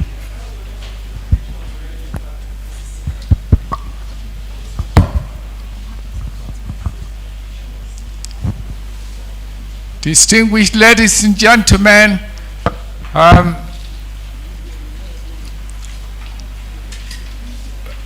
I have a whole page of speech concerning Solvim, but I'm only going to cut it down to 2 minutes. I will give copies of the speech, especially to the awardees. For the awardees, what we have tried to do is a kind of mentorship. Mr. Olusanya raised the point, it's unusual to get an award when you are starting a job. But this is a kind of mentorship. We're trying to tell you, you cannot afford to fail. Failure is not an alternative. You have to succeed. To whom much is given, much is expected. So that is the nature of the award. You've been put in such a place that you will always remember the day you were honored, even before you performed. So you have no alternative but to perform well. Secondly, I have spoken to every one of the awardees. I want to assure you that my doors are open to you for a one-on-one sharing of experience anytime you want to. And finally, it's not like the Irish priest who said finally and still talk for 1 hour. I'm bowing out as the coordinator of Solvim. It's been a pleasure to do so as a way of inspiring young people, young Nigerians who are talented, also to be virtuous. And I believe talent and integrity will raise this country very, very high. Talent without integrity will get us nowhere. As a country, a lot of our compatriots are not known for virtue. And we'll be deluding ourselves if we don't know that. A lot of our compatriots are not known for virtue. They are known for smartness. They are known for being intelligent. But you have to be intelligent and virtuous to go very far and to sustain that progress. Having said that, it's my pleasure to hand over to Elder Felix Ohiwere officially as the coordinator of Solvim. From now, I will watch and clap from the sideline. They also serve who watch and clap. Thank you very much. Thank you very much, Dr. Michael Omolayale, and congratulations to Elder Felix Ohiwere on becoming the new coordinator of Solvim. Thank you. When you're serving as an MC, as an occasion like this, you get the privilege of seeing many things that others miss. And I'll just talk about just one of them just now. Earlier on, when someone was talking here and the University of Lagos was mentioned, I saw Professor Inyonda raise a fist. Let's not start a war here today. Thank you very much. Thank you very much. Now we have come to the high point of today's event. I know that we have taken quite a bit of time, but you know the saying that the patient dog eats the fattest bone. Dr. Omolayale would have something to say about that, because I remember many years ago he had a joke about the dog that ate no bone eventually. but I will leave that to him. And at this point, I would like to crave your indulgence to formally introduce to you our speaker for today, Mr. Olukayode Piton. He is the Managing Director and Chief Executive Officer of Bank of Industry Limited. And this is a position he has held since May 2017. He draws on significant work experience gained across the financial services sectors, that is banking, capital markets, etc., during the course of his career that spans over 30 years. An astute corporate and investment banker, he was the pioneer managing director of NSEC, which at that time was the flagship specialized banking unit of FSB International Bank PLC, focusing on the energy sector in Nigeria. A little bit about his academic background. He graduated with a BSc Honors degree in Economics as a UAC scholar from the University of Ibadan in 1982, and obtained a master's degree in international management as a Rotary International Scholar from the American Graduate School of International Management, Thunderbird Campus at Glendale, Arizona. He is a fellow of the Chartered Institute of Bankers of Nigeria, a fellow of the Chartered Institute of Stockbrokers, a fellow of the Institute of Credit Administration of Nigeria, and a member of the Institute of Directors of Nigeria. He is an alumnus of the Lagos Business School and the London Business School. He is also an alumnus of the Haggai Institute, Singapore, and the Galilee International Management Institute, Israel. He is an ordained senior pastor of the Redeemed Christian Church of God. Mr. Piton began his career with Citibank in 1986, and prior to joining BOI Limited, Mr. Piton was the MD CEO of Caroline Properties Limited and Director of Excel E&P Limited. That should be exploration and production, if I'm correct.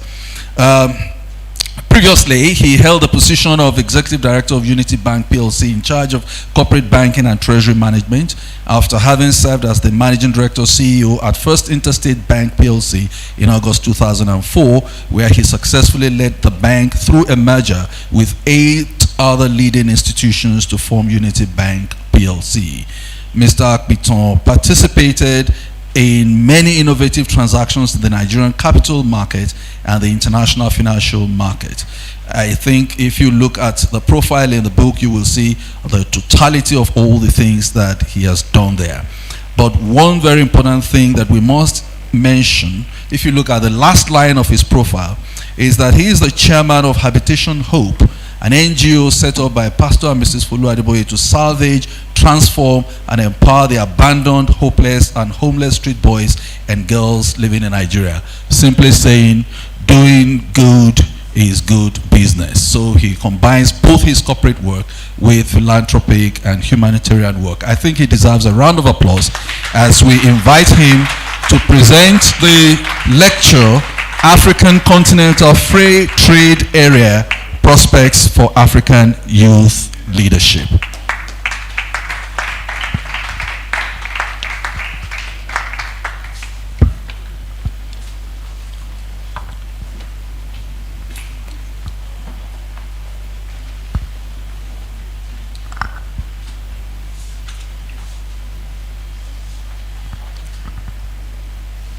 Good afternoon, everybody.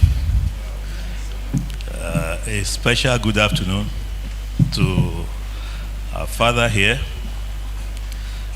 Dr. Omolayole, to Elder Dr. Felix Ohiwere,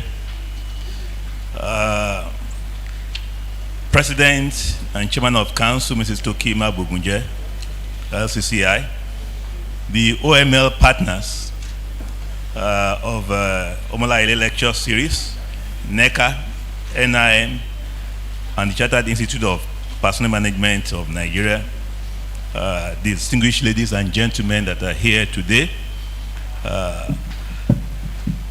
members of the press, ladies and gentlemen. It gives me great pleasure to be here today, and a honor really to be delivering the Omolayole Management Lecture for this year. Let me start by letting you know that when you talk of father here, Dr. Molayole, being a mentor to many, a management guru of many years. I am one of his beneficiaries. And definitely, it's not likely you'll be hearing from the MD of Bank of Industry today, if not for what he did for me many years ago. I'll tell you a short story.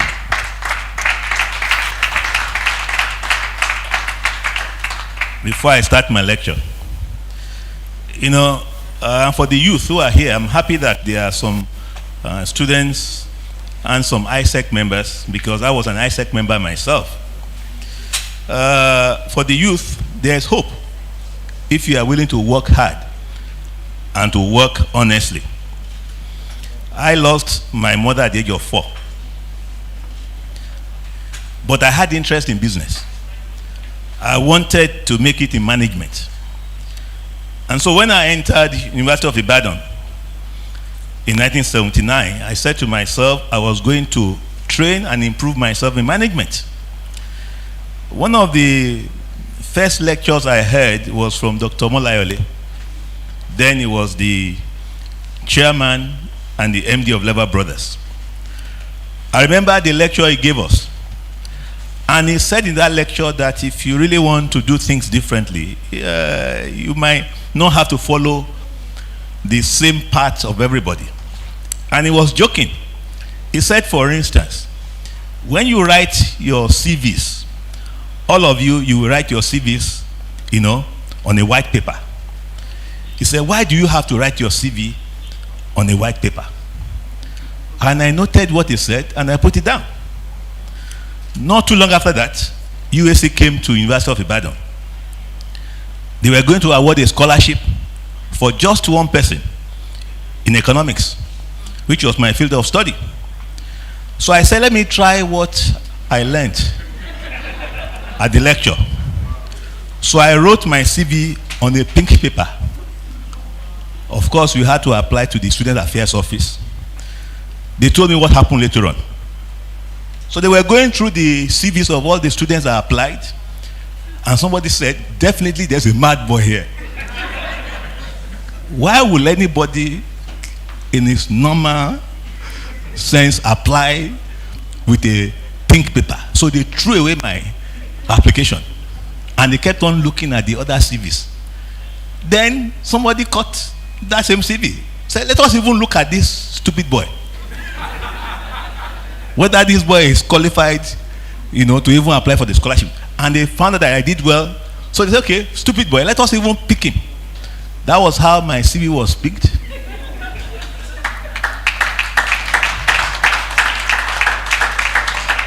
And so I got the scholarship. So my first scholarship was due to the management lecture from Dr. Molayole.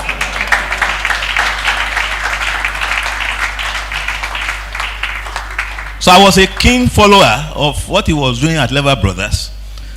And I joined ISEC. I was very active in ISEC. Very unusually, I became the president of ISEC in my first year in the university. In my second year, I was the national PRO for ISEC. By my final year, I became the first African coordinator. I was overseeing about 10 African countries as a student.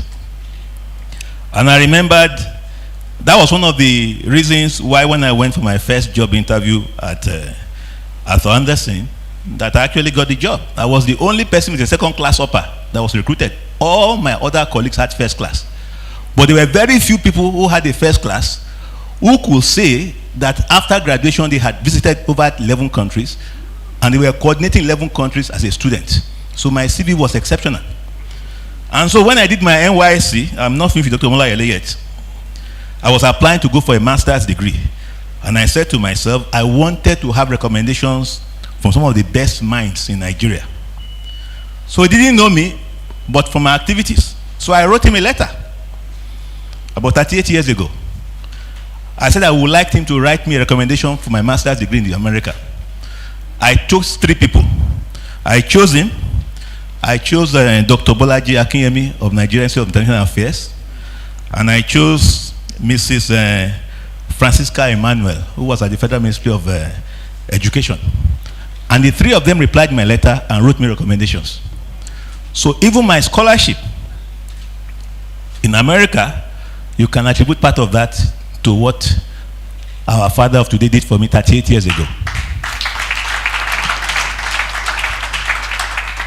So for me, coming here today, like I said, was not only a pleasure, it was a honor. Because there were people like him we looked up to 40 years ago. And at 92, you can see that what he was doing 40, 50 years ago, it has not changed. He is here today. Elder Ohiwere is here today. Many of us, I'm in my 60s now, we would like to do this for younger ones. So for the younger ones who are here, we have benefited from the elders. We are willing to help you also. But Yorubas have a proverb that says, it's the child that stretches forth our hands. You will do something. When I was writing to them, he was happy to read from me that a young boy in university, by the time he was graduating, he was already an African coordinator.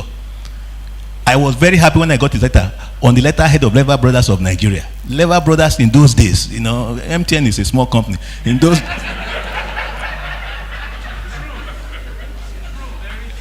days, we had Lever Brothers, USC, you were talking Nigeria.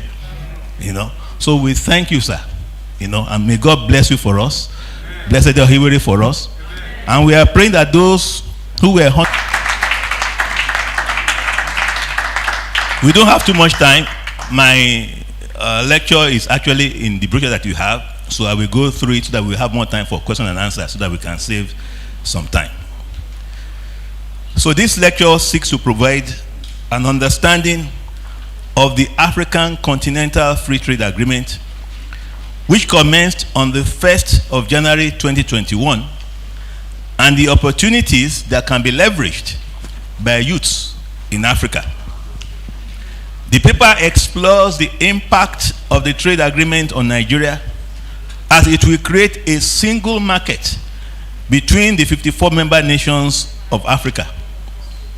A discourse on Africa Continental Free Trade Area, prospects for African youth leadership, is particularly relevant today for us to prepare our youths ahead of the opportunities and constraints that they may face in solving and shaping Africa's challenges. This will also enable them understand their role and impact on the economy and governance in Africa.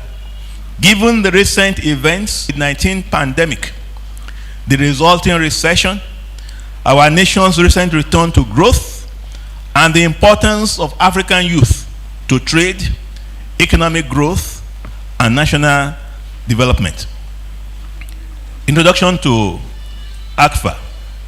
The AFCTA is the largest trading area in the world in terms of the number of participating countries. Since the establishment of the World Trade Organization, it covers a market of 1.2 billion people and an estimated $3.4 trillion in combined GDP, with the potential of increasing intra-African trade by over 50%. 54 countries out of the 55 countries in the continent have signed a trade agreement. By facilitating intra-African trade, AFCTA is projected to create significant developmental opportunities, boost the African economy, and ensure sustainable economic growth. The trade area is targeted at addressing the fragmentation of African markets by ensuring the diversification of economies and promotion of continental value chains. The AFCTA is a single continental market for goods and services with free movement of people and investments. It will enhance competitiveness both at the industry and at enterprise levels through exploiting opportunities to scale up production, improve continental market access, and better reallocation of resources. It is expected to be a game changer for Africa as a key enabler for economic growth, industrialization, and sustainable development. There are some ACFA facts that are there that is good for information, which I will skip. So I'll go to the overview and implication for the economy. According to the International Monetary Fund, the implementation of ACFA is projected to increase intra-African trade from $50 billion to about $70 billion by 2040, and thus lead to significant improvement in the continent's overall ranking on the Global Competitiveness Index. It portends to boost the industrial production and technological content of African exports, as well as facilitate skill and technology transfer as Africa trades with other continents. There have been general concerns that ACFA will expose the vulnerabilities of our industries, particularly the non-oil sector, to intense competition from more productive industries in other African countries. There's also some concern that Nigeria's trade within Africa is relatively low in comparison to trade outside the continent, despite the fact that the country has established stronger trade ties with non-African countries. Between 2012 and 2018, about 91% of Nigerians' trade took place outside Africa. For Nigeria to trade favorably within Africa, certain infrastructure and trade policies need to be established or reviewed to enable the country to compete effectively within the continent. As a result, the benefits accruable will to a large extent be determined by how swiftly existing constraints hindering efficiency in production systems are addressed. What are the general implications of ACFA on the Nigerian economy? One, on the issue of infrastructural development. A McKinsey study estimates that an annual investment of at least $31 billion is needed over a 10-year period to address Nigeria's infrastructural deficit.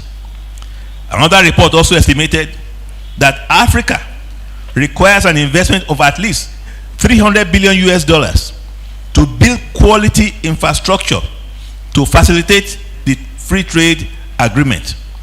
Businesses engaged in manufacturing are significantly exposed to the adverse state of infrastructure in Nigeria. Inadequate road networks, railways, ports, energy, water, telecommunications impact the cost of factors of production as well as access to markets, thereby making Nigerian products relatively more expensive than their African counterparts with better facilities. To address this risk and realize the gains expected for a free trade area, there's a need for increased infrastructure investment in Nigeria. One way to achieve this is through public-private partnerships, which should be significantly leveraged towards building sustainable infrastructural facilities across the country, while the government provides an enabling governance framework. The newly established infrastructure company, Infraco, will play a lead role in its implementation. Ease of doing business in Nigeria. Since the Presidential Enabling Council, PEBEC, was set up by the federal government in July 2016, a number of policies have been implemented which have seen Nigeria move up in the World Bank's ease of doing business indexed from 168th position in 2017 to 131st position in 2019. Areas of improvement include starting a business, online registration, reduced turnaround time and cost of registration, obtaining construction permits, registering property, payment of taxes, electronic payment and filing, visa on arrival. However, more attention needs to be directed to provision of power, ease of access to finance, effective border management, etc. Furthermore, there is need for more initiatives to encourage foreign and local investors. Improvements are required in areas such as establishment of industrial parks, free trade zones, establishment of subsidized storage facilities, silos, cold storage trucks, etc., tax holidays for businesses engaged in manufacturing, etc. Multiple taxation. Nigerian enterprises and entrepreneurs are confronted with taxes, levies, and tariffs from multiple agencies across the 3 tiers of government. These charges increase the overall cost of production, which is then passed on to consumers. As a result, without such a constraint, goods may not be competitively priced when compared to those from other African markets. It is therefore important to streamline all taxes, levies, and tariffs for each tier of government and develop a unified platform to improve the collection and enforcement of taxes. Foreign direct investments. Improving transparency and ease of doing business in Nigeria has a larger implication now that the AFCTA has taken off. This will enable foreign investors make informed decisions on where to site their manufacturing hubs within African nations that will provide them with more benefits. Benefits there are no restrictions on moving goods across borders. The need to establish a business in a country where it is easier to operate will now be a more desirable factor than the existence of market prospects. As a result, creating the right investment climate with strong institutions and investor-friendly regulations will play a significant role in boosting FDI in Nigeria. Security and safety. The peace and stability of the Nigerian environment is crucial for the development of new enterprises and growth of already existing ones which can compete at the regional level. For Nigerian enterprises to fully enjoy the benefits of AFCTA, national security and safety of human and material resources is key. Currently, a large proportion of raw materials, agricultural inputs, and food items used in manufacturing are sourced from areas of the country that continue to experience high levels of social economic conflict, such as terrorism, conflict, herdsmen clashes, militant insurgency, etc. Quality control of products and services. For Nigerian products and services to compete effectively and to avoid possible dumping of inferior products from other countries, regulatory institutions have crucial roles to play. As a result, strict monitoring and enforcement will have to be implemented to ensure that Nigerian products are of high quality and can compete favorably in regional and international markets. Our regulatory institutions will also need to review their structures and processes towards ensuring that they are efficient and effective, particularly with respect to procurement of permits and licenses for enterprises. Multiple exchange rate regime. In Nigeria today, a number of industries have access to foreign exchange from the CBN, while some goods and industries are prohibited and may have to access from the parallel market. The subsidies enjoyed by some of these industries will inevitably be passed to other countries when these products are exported at the expense of the Nigerian government. Thus, there's a need to review the pros and cons of having multiple exchange rates for some industries, given the level of leakage that will occur. Fortunately, the CBN is looking into this squarely at the moment. Policies on patents, copyrights, and intellectual property. The laws governing patents, copyrights, and intellectual property in Nigeria, and indeed the continent, should be reviewed and effectively enforced. Presently, there are a number of products and services that could be patented. However, the enabling laws are still in various stages of implementation. Competition encourages innovation. However, innovation will be frustrated without adequate protection of intellectual property. Therefore, adequate laws and enforcement need to be implemented to avoid theft and replication of business ideas and patents across borders. Information hub and transparency for doing business. Development of a robust information hub for existing and startup enterprises in Nigeria is also crucial. Such a platform will provide updated policies, regulations, guidance notes, requirements, etc., to ensure that the market is adequately informed on the operating environment and framework. In addition, the platform will provide details on business registration, paying taxes, required permits, importing, exporting, and doing business abroad. Additionally, interagency cooperation in terms of exchange of data is necessary for industrial development. There is need to urgently harmonize interagency data to support ease of doing business and give Nigerian companies a competitive edge when exposed to external competition. Competitive and comparative advantage.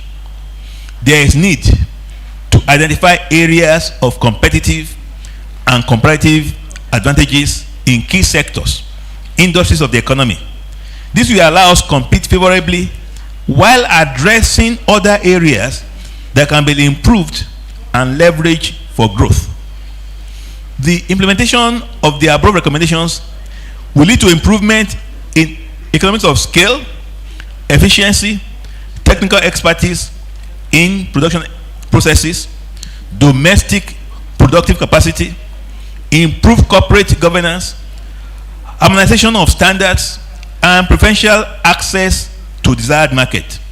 To also reduce cost of trade and provide access to a greater variety of products for consumers at affordable rates. Now let's look at the role of African youth in ACFA.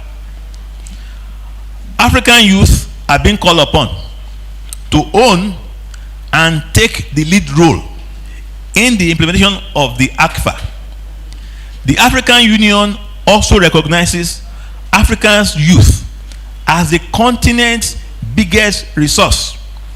Thus, meaningful participation of youths in trade and economic matters will contribute immensely towards achieving an inclusive growth and development as well as societal stability.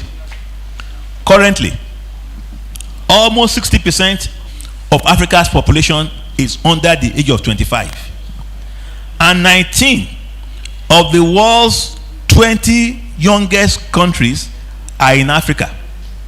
Despite making up a significant percentage of the continent's population, the percentage of young people in cross-border trade and trade governance matters is still very limited. This youthful population can be effectively harnessed to achieve sustainable development for Africa. Inclusion in trade and trade governance matters will be one of the ways to achieve this. What are the barriers to youth involvement in ACFA? Barriers to youth involvement in international trade include limited access to finance, limited market information, limited trade-related skills, little or no knowledge of ACFA, and hampering administrative and regulatory frameworks. To tackle this, African governments need to provide access to affordable finance, introduce regulatory and policy reforms, upskill the youths on regional and continental trade-related procedures, and create awareness on the crucial components of ACFA that will significantly improve success rate. If the foregoing is achieved, African youth will be better placed to effectively take advantage of the regional and global value chain opportunities presented by ACFA. This will ensure long-term success of youth businesses and create new jobs for other young people. A typical example is the services sector, led by the technology sector, which has now become a major growth area for the youths.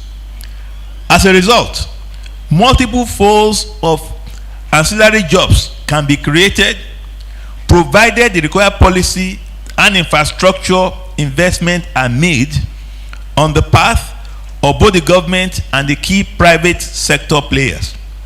There's a growing number of startup businesses in Africa at present, as young people are embracing their entrepreneurship mindset and technological skills, resulting in rapid digital transformation of the continent. What's the role that my own bank has been playing? Being a socially responsible and strategy-driven organization, the Bank of Industry has invested in an initial 6 technology hubs across the country to provide the youth with appropriate infrastructure and enabling environment to upskill and nurture their ideas and innovations towards further developing the technology ecosystem. Plans are at an advanced stage to expand this across the country. The plan is for us to have a tech hub, at least one in every state. In addition, the bank has also developed 2 youth products. One, the Graduate Entrepreneurship Fund, GEF, and the Youth Entrepreneurship Support Program, ESP. The GEF program is a collaborative scheme between NYSC and BOI, and was established with the ultimate aim of reducing the scourge of youth unemployment in the country and to empower corp members to be entrepreneurs and productive in the society. Under the program, over 30,000 applicants have been given some training, and we have disbursed close to ₦1 billion to over 613 beneficiaries under that scheme. And what is the security for the loan? Their certificate, and they can borrow up to maybe sometime ₦2-3 million. And when they repay, they have certificates. So that is the security that we take. On the other hand, the YES scheme was launched to enable development of the entrepreneurship capacity of youths and equipping young people with the skills and knowledge to be self-employed by starting and managing their own businesses. Under the scheme, about 4,695 people have taken part in our training, while 7,000 people have done the online training. Since inception, the program has disbursed about ₦1.4 billion to about 400 youths. Currently, both programs are being reformed to make them more effective. The bank also implemented what we call the Youth Ignite program, which focuses on youth operating sustainable businesses at the micro enterprise level. This program is in collaboration with After School Graduate Development Center. Until date, about 278 youths in Edo and Lagos states have been trained. In addition, the bank has partnered with MTN Foundation on the Youth Entrepreneurship Development Program. This involves building entrepreneurship skills of 75 MTNF scholars and provision of small business loans for 50 successful recipients to enable them to become business owners, thereby complementing the efforts of the government in youth employment. As at August of this year, the MTN Foundation money with us, we have about $21 million naira to about 50 beneficiaries. And we plan to do more because we have the funds with us. In closing, the Bank of Industry is at the forefront of industrializing the Nigerian economy, and we shall continue to take deliberate steps towards addressing issues related to financing gaps across all business segments: micro, small, medium, and large enterprises. In the last 3 years, we have raised over $3 billion from the international financial market in our objective to continuously improve our capacity to bridge the gap, huge financing gap that exists in the Nigerian industrial sector. In line with our mandate, over ₦1 trillion has been disbursed by us in the last 6 years to micro, SMEs, as well as large enterprises operating in various sectors of the Nigerian economy. This feat was achievable through strong strategic partnerships with various institutions, state governments, federal government agencies, multilateral agencies, and private sector organizations. Conclusion: the actualization of an industrialized society is a journey that started years ago and continues to be on the front burner. I just want to reiterate the importance of this annual lecture and appeal to all stakeholders and policymakers to continuously work towards the promotion of youth-led businesses, as well as realizing the potentials that ACFA presents in our national development journey. I want to thank all of you for listening.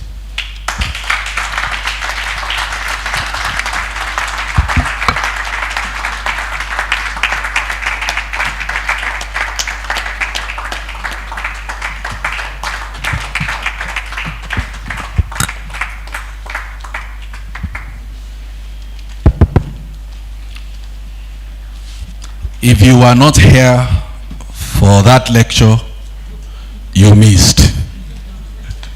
Were you here? Please give yourselves a round of applause.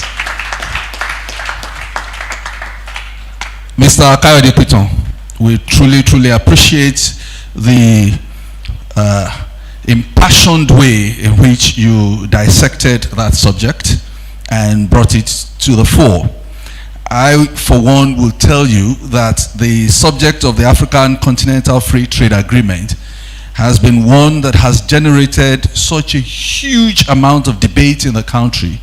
And recently in an MBA class that I was attending, it was also the subject of all things, corporate and business law.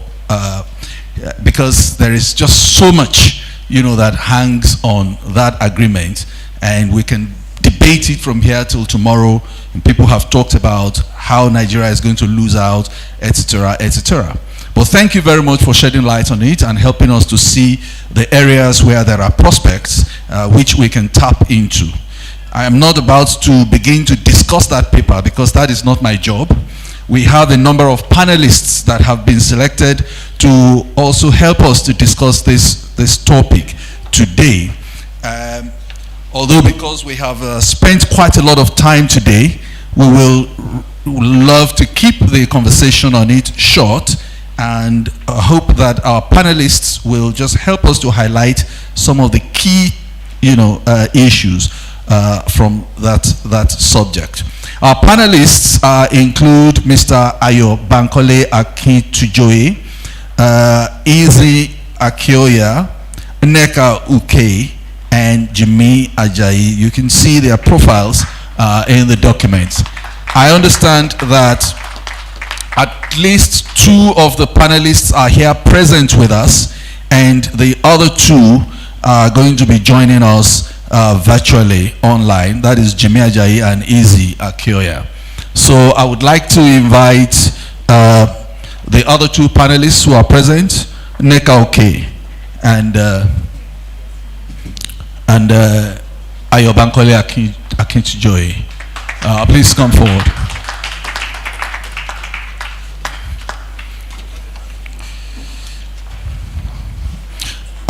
Madam Chairman, how would you like us to handle this, please?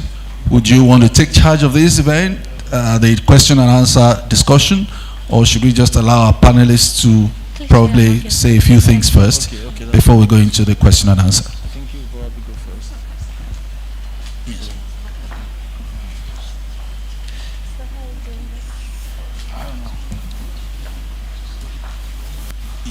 I don't know. Yes, I think let's do that. All right. So with the permission of the chairman, we would like to ask our panelists to speak to the topic for 2 minutes each, and then we'll take questions and answers, and then we will proceed from there. Thank you very much. Who'd like to go first? I see that the microphone has been passed to Mr. Akintujoye. You're welcome. Good afternoon, sir.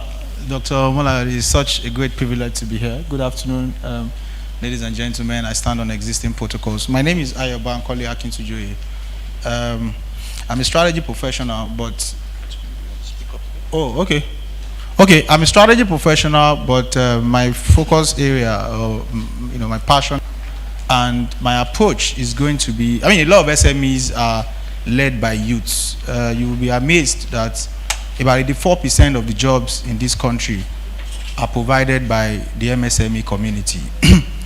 And about over 7 of these MSMEs are micro businesses that are mostly in the informal sector, right?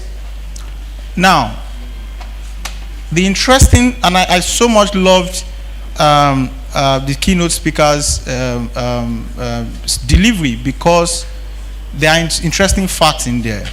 We have AFCTA that is supposed to help especially the MSME community. Now the thing is, there is no initiative that can be introduced in Nigeria or Africa if it doesn't support MSME's growth. We're just scratching the surface of it. Because there are 41 million MSMEs in this country and they contribute 50% to our GDP. So with due respect to the CEOs of the large corporates here, if we keep supporting only the way, and in that survey, 50% of MSMEs in the manufacturing sector do not even know about AFCTA. About 90% of those in the agri-tech space do not know about AFCTA. You spend days, weeks on TV or radio, you hardly see elements of AFCTA, right? So the issue is, how do we connect our youths to properly access what is the Ministry of Information and Orientation doing to properly access what AFCTA is and break it down? We are all intellectuals here. We heard that speech. Again, 75% of those in the MSME space are micro businesses. That mother who is a trader sending her 3 kids to school with Ewedu, the cobbler on your street, the Real Foods, for example, a client of mine, Real Foods, just raised about $2-3 million last week. A lady that has been building a small company for a very long time, right? Those are the guys that struggle day and night to export, right? How can they benefit from AFCTA if their goods stay in the port for 3 months and they are unable to meet delivery dates, right? So my concern is, I want a situation where internally there is an emergency that is declared for the support of MSMEs. There has to be seamless transition of trade, intra-border trade, before Nigeria can benefit of the productive sector. If we do not produce, right, we are not going to maximally benefit. And just as again the keynote address said, it is bad enough that Africa has the lowest intracontinental trade in the world. 18%. Ridiculous. Latin America has about, I think, 50%. Asia has about 36%. Those are the closest continents to in similarity to us. So, first and foremost, my belief is that first we have to declare a state of emergency, not just textbook approach to solving the issues. We have to find a way to ensure that our borders support MSME, maybe some sort of express entry clearing for MSMEs at the ports for export, right? All right, Ayo, let me stop you there. Oh, okay. I think, thank you very much. 2 two things I can pick out from what you have said. First of all, the lack of information to most of the MSMEs in Nigeria, and the need to declare a state of emergency in support of MSMEs. Thank you very much. We'll hold on to those 2 points for now. Neka. Good evening. Good evening, sir. Good evening to everybody. I stand and sit on all. A couple of years ago, I was here as a co-moderator, and now I'm here as a speaker. It's amazing. So I asked him to go first because I have a lot to say on this topic, and I'll try to be brief. So AFCTA was developed as with the European Economic Bloc as a template. However, we have in a lot of things assumed that we are going to leapfrog without necessarily doing the groundwork. The European system only exists successfully as a trading bloc because there are infrastructures that have been placed to drive trade. They have an intermodal system for transportation, which makes things move faster, cheaper, and easier. So a particular item, when I was at DHL, you could see that a particular item will go from train to plane to road to get to wherever I was going to. We don't have that kind of system, and we need to consider how we're going to put it in place. I was speaking with somebody, and they said, as the eye is the window to the soul, so is the airport the window to the country. If you look at our airports and compare to other airports within the region, you can identify who is ready for business. When we look at the Ease of Doing Business Global Index, you know, it's really good for us to be able to say Nigeria has improved over the past 5 years. But if we want to compare apples with apples, and really Nigeria is nobody's mate on the continent, but if we just want to compare, Kenya is 56, Ghana is 118, Rwanda is 38. This is out of 190 countries in the world, and Nigeria is 131. These are based on all the indices that Mr. Piton was nice to mention, regulation, processes, and all of that. Another thing that I would really like for us to consider is that Nigeria is surrounded by Francophone countries. That when we talk about trade, the Francophone countries have a system for facilitating trade amongst themselves. We have Niger, Chad, Benin, and Cameroon. While we are having these conversations about AFCTA, nobody is talking about how we're going to trade with our most immediate neighbors when we cannot even communicate with them in the same language, either in print, on our products, or even for the tech sector online. I'm not going to talk about currency. We'll sleep here. It is very critical for us at this time to start thinking of how we can pull resources together. There are too many people trying to replicate the same things. Everybody is providing their power, everybody is providing their water, everybody is providing everything for themselves. We need to have innovation as a strategy, as a national strategy. Innovation is very expensive of itself, and yet every small business is doing their own errands together, so that, as Mr. Piton said, and it's one of the things I wrote here, it was very interesting when he said we need to identify our comparative and competitive advantages. There are countries, and I'm not going to mention them, that are already positioning outside of the continent, that are already positioning to use AFCFTA to drive their own products. I have mentioned one in a roundabout way, and I'm sure we know at least one more. We are opening up our borders, and we don't have any provision to be on the offensive. We are not taking the position to say Nigerian products are going to flood the African market. Nigerian producers in Nigeria cannot even get NAFDAC.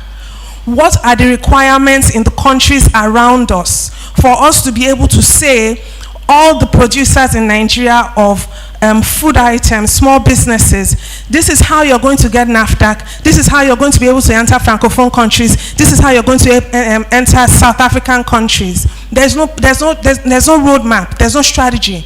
So we are really positioning to be on the receiving end. And I'd really like, I think the people that are most placed to take advantage of AFCFTA are really the big companies, people like flour mills and the UACs and all of that, right? Because they already have structures in place. Again, AFCFTA is only going to benefit the people that have infrastructure. Thank you very much, Neka. Sorry, one more point. If we even want to look at travel across the continent, there is currently no flight that I'm aware of to Benin, our next door neighbor. For you to go to Benin, you first of all go to Ghana to come back to Benin. So we need to really take a very critical and analytical look at how we're positioning our country, because we can either be on the offensive or on the defensive. And right now, I think we all know where we are. Thank you. Excellent. Thank you very much. Thank you. I think the one critical point that Neka has highlighted is the question of transportation. And if you look at what's going on right now, you will agree with me that transportation is the key issue in Brexit, and that is what actually is causing the whole lot of chaos that the United Kingdom is experiencing right now, even down to the problem of fuel supply. You know, I mean, we can unpack that a lot more later. Thank you very much, Neka, for those thoughts. Do we have our online panelists available now? Are they there? Okay, excellent. So that is Jimmy Ajayi. I've just seen him on the screen just now.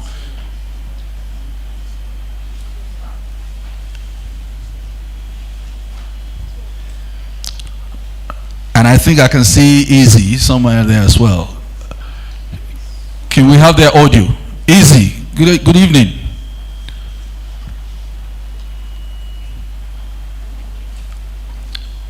Okay, your audio is not coming out as yet. Maybe it's... Jimmy Ajayi, we have you there. Good evening.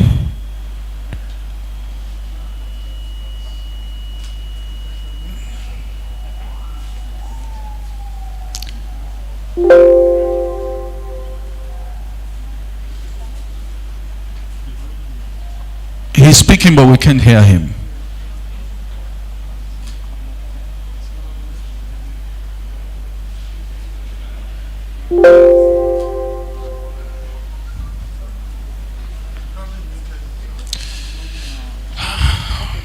Jimmy hasn't connected his audio, so he needs to connect his audio. No, I can see the Zoom functionality there. What you have on the left, it shows that... Is he muted? He's connected. Jimmy, I think you may be muted. Do you want to unmute? Jimmy has joined audio. He hasn't joined audio. Jimmy, you haven't joined audio. See, he hasn't joined audio. Yeah, that's it. He needs to join audio. Yeah, there. Exactly. Join with computer audio. Then unmute.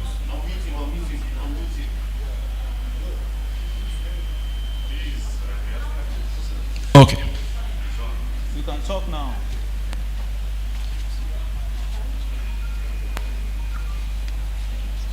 Is there a speaker that connects? Okay, I think maybe let's use this opportunity to. I'd like to hand over the microphone to Mrs. Toki Mabogunje. At this point, this is where you take over the discussion.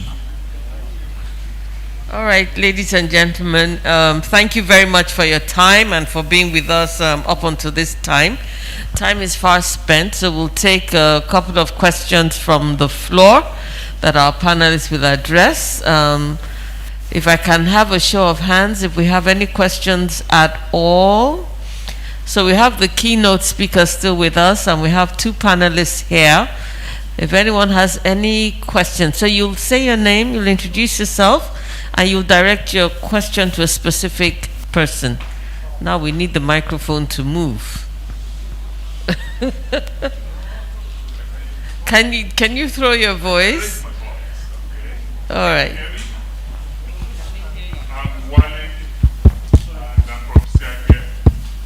My question is to Mr. Speaker. Following the provocation by NECA, what can BOI do to help aggregate the efforts of the MSME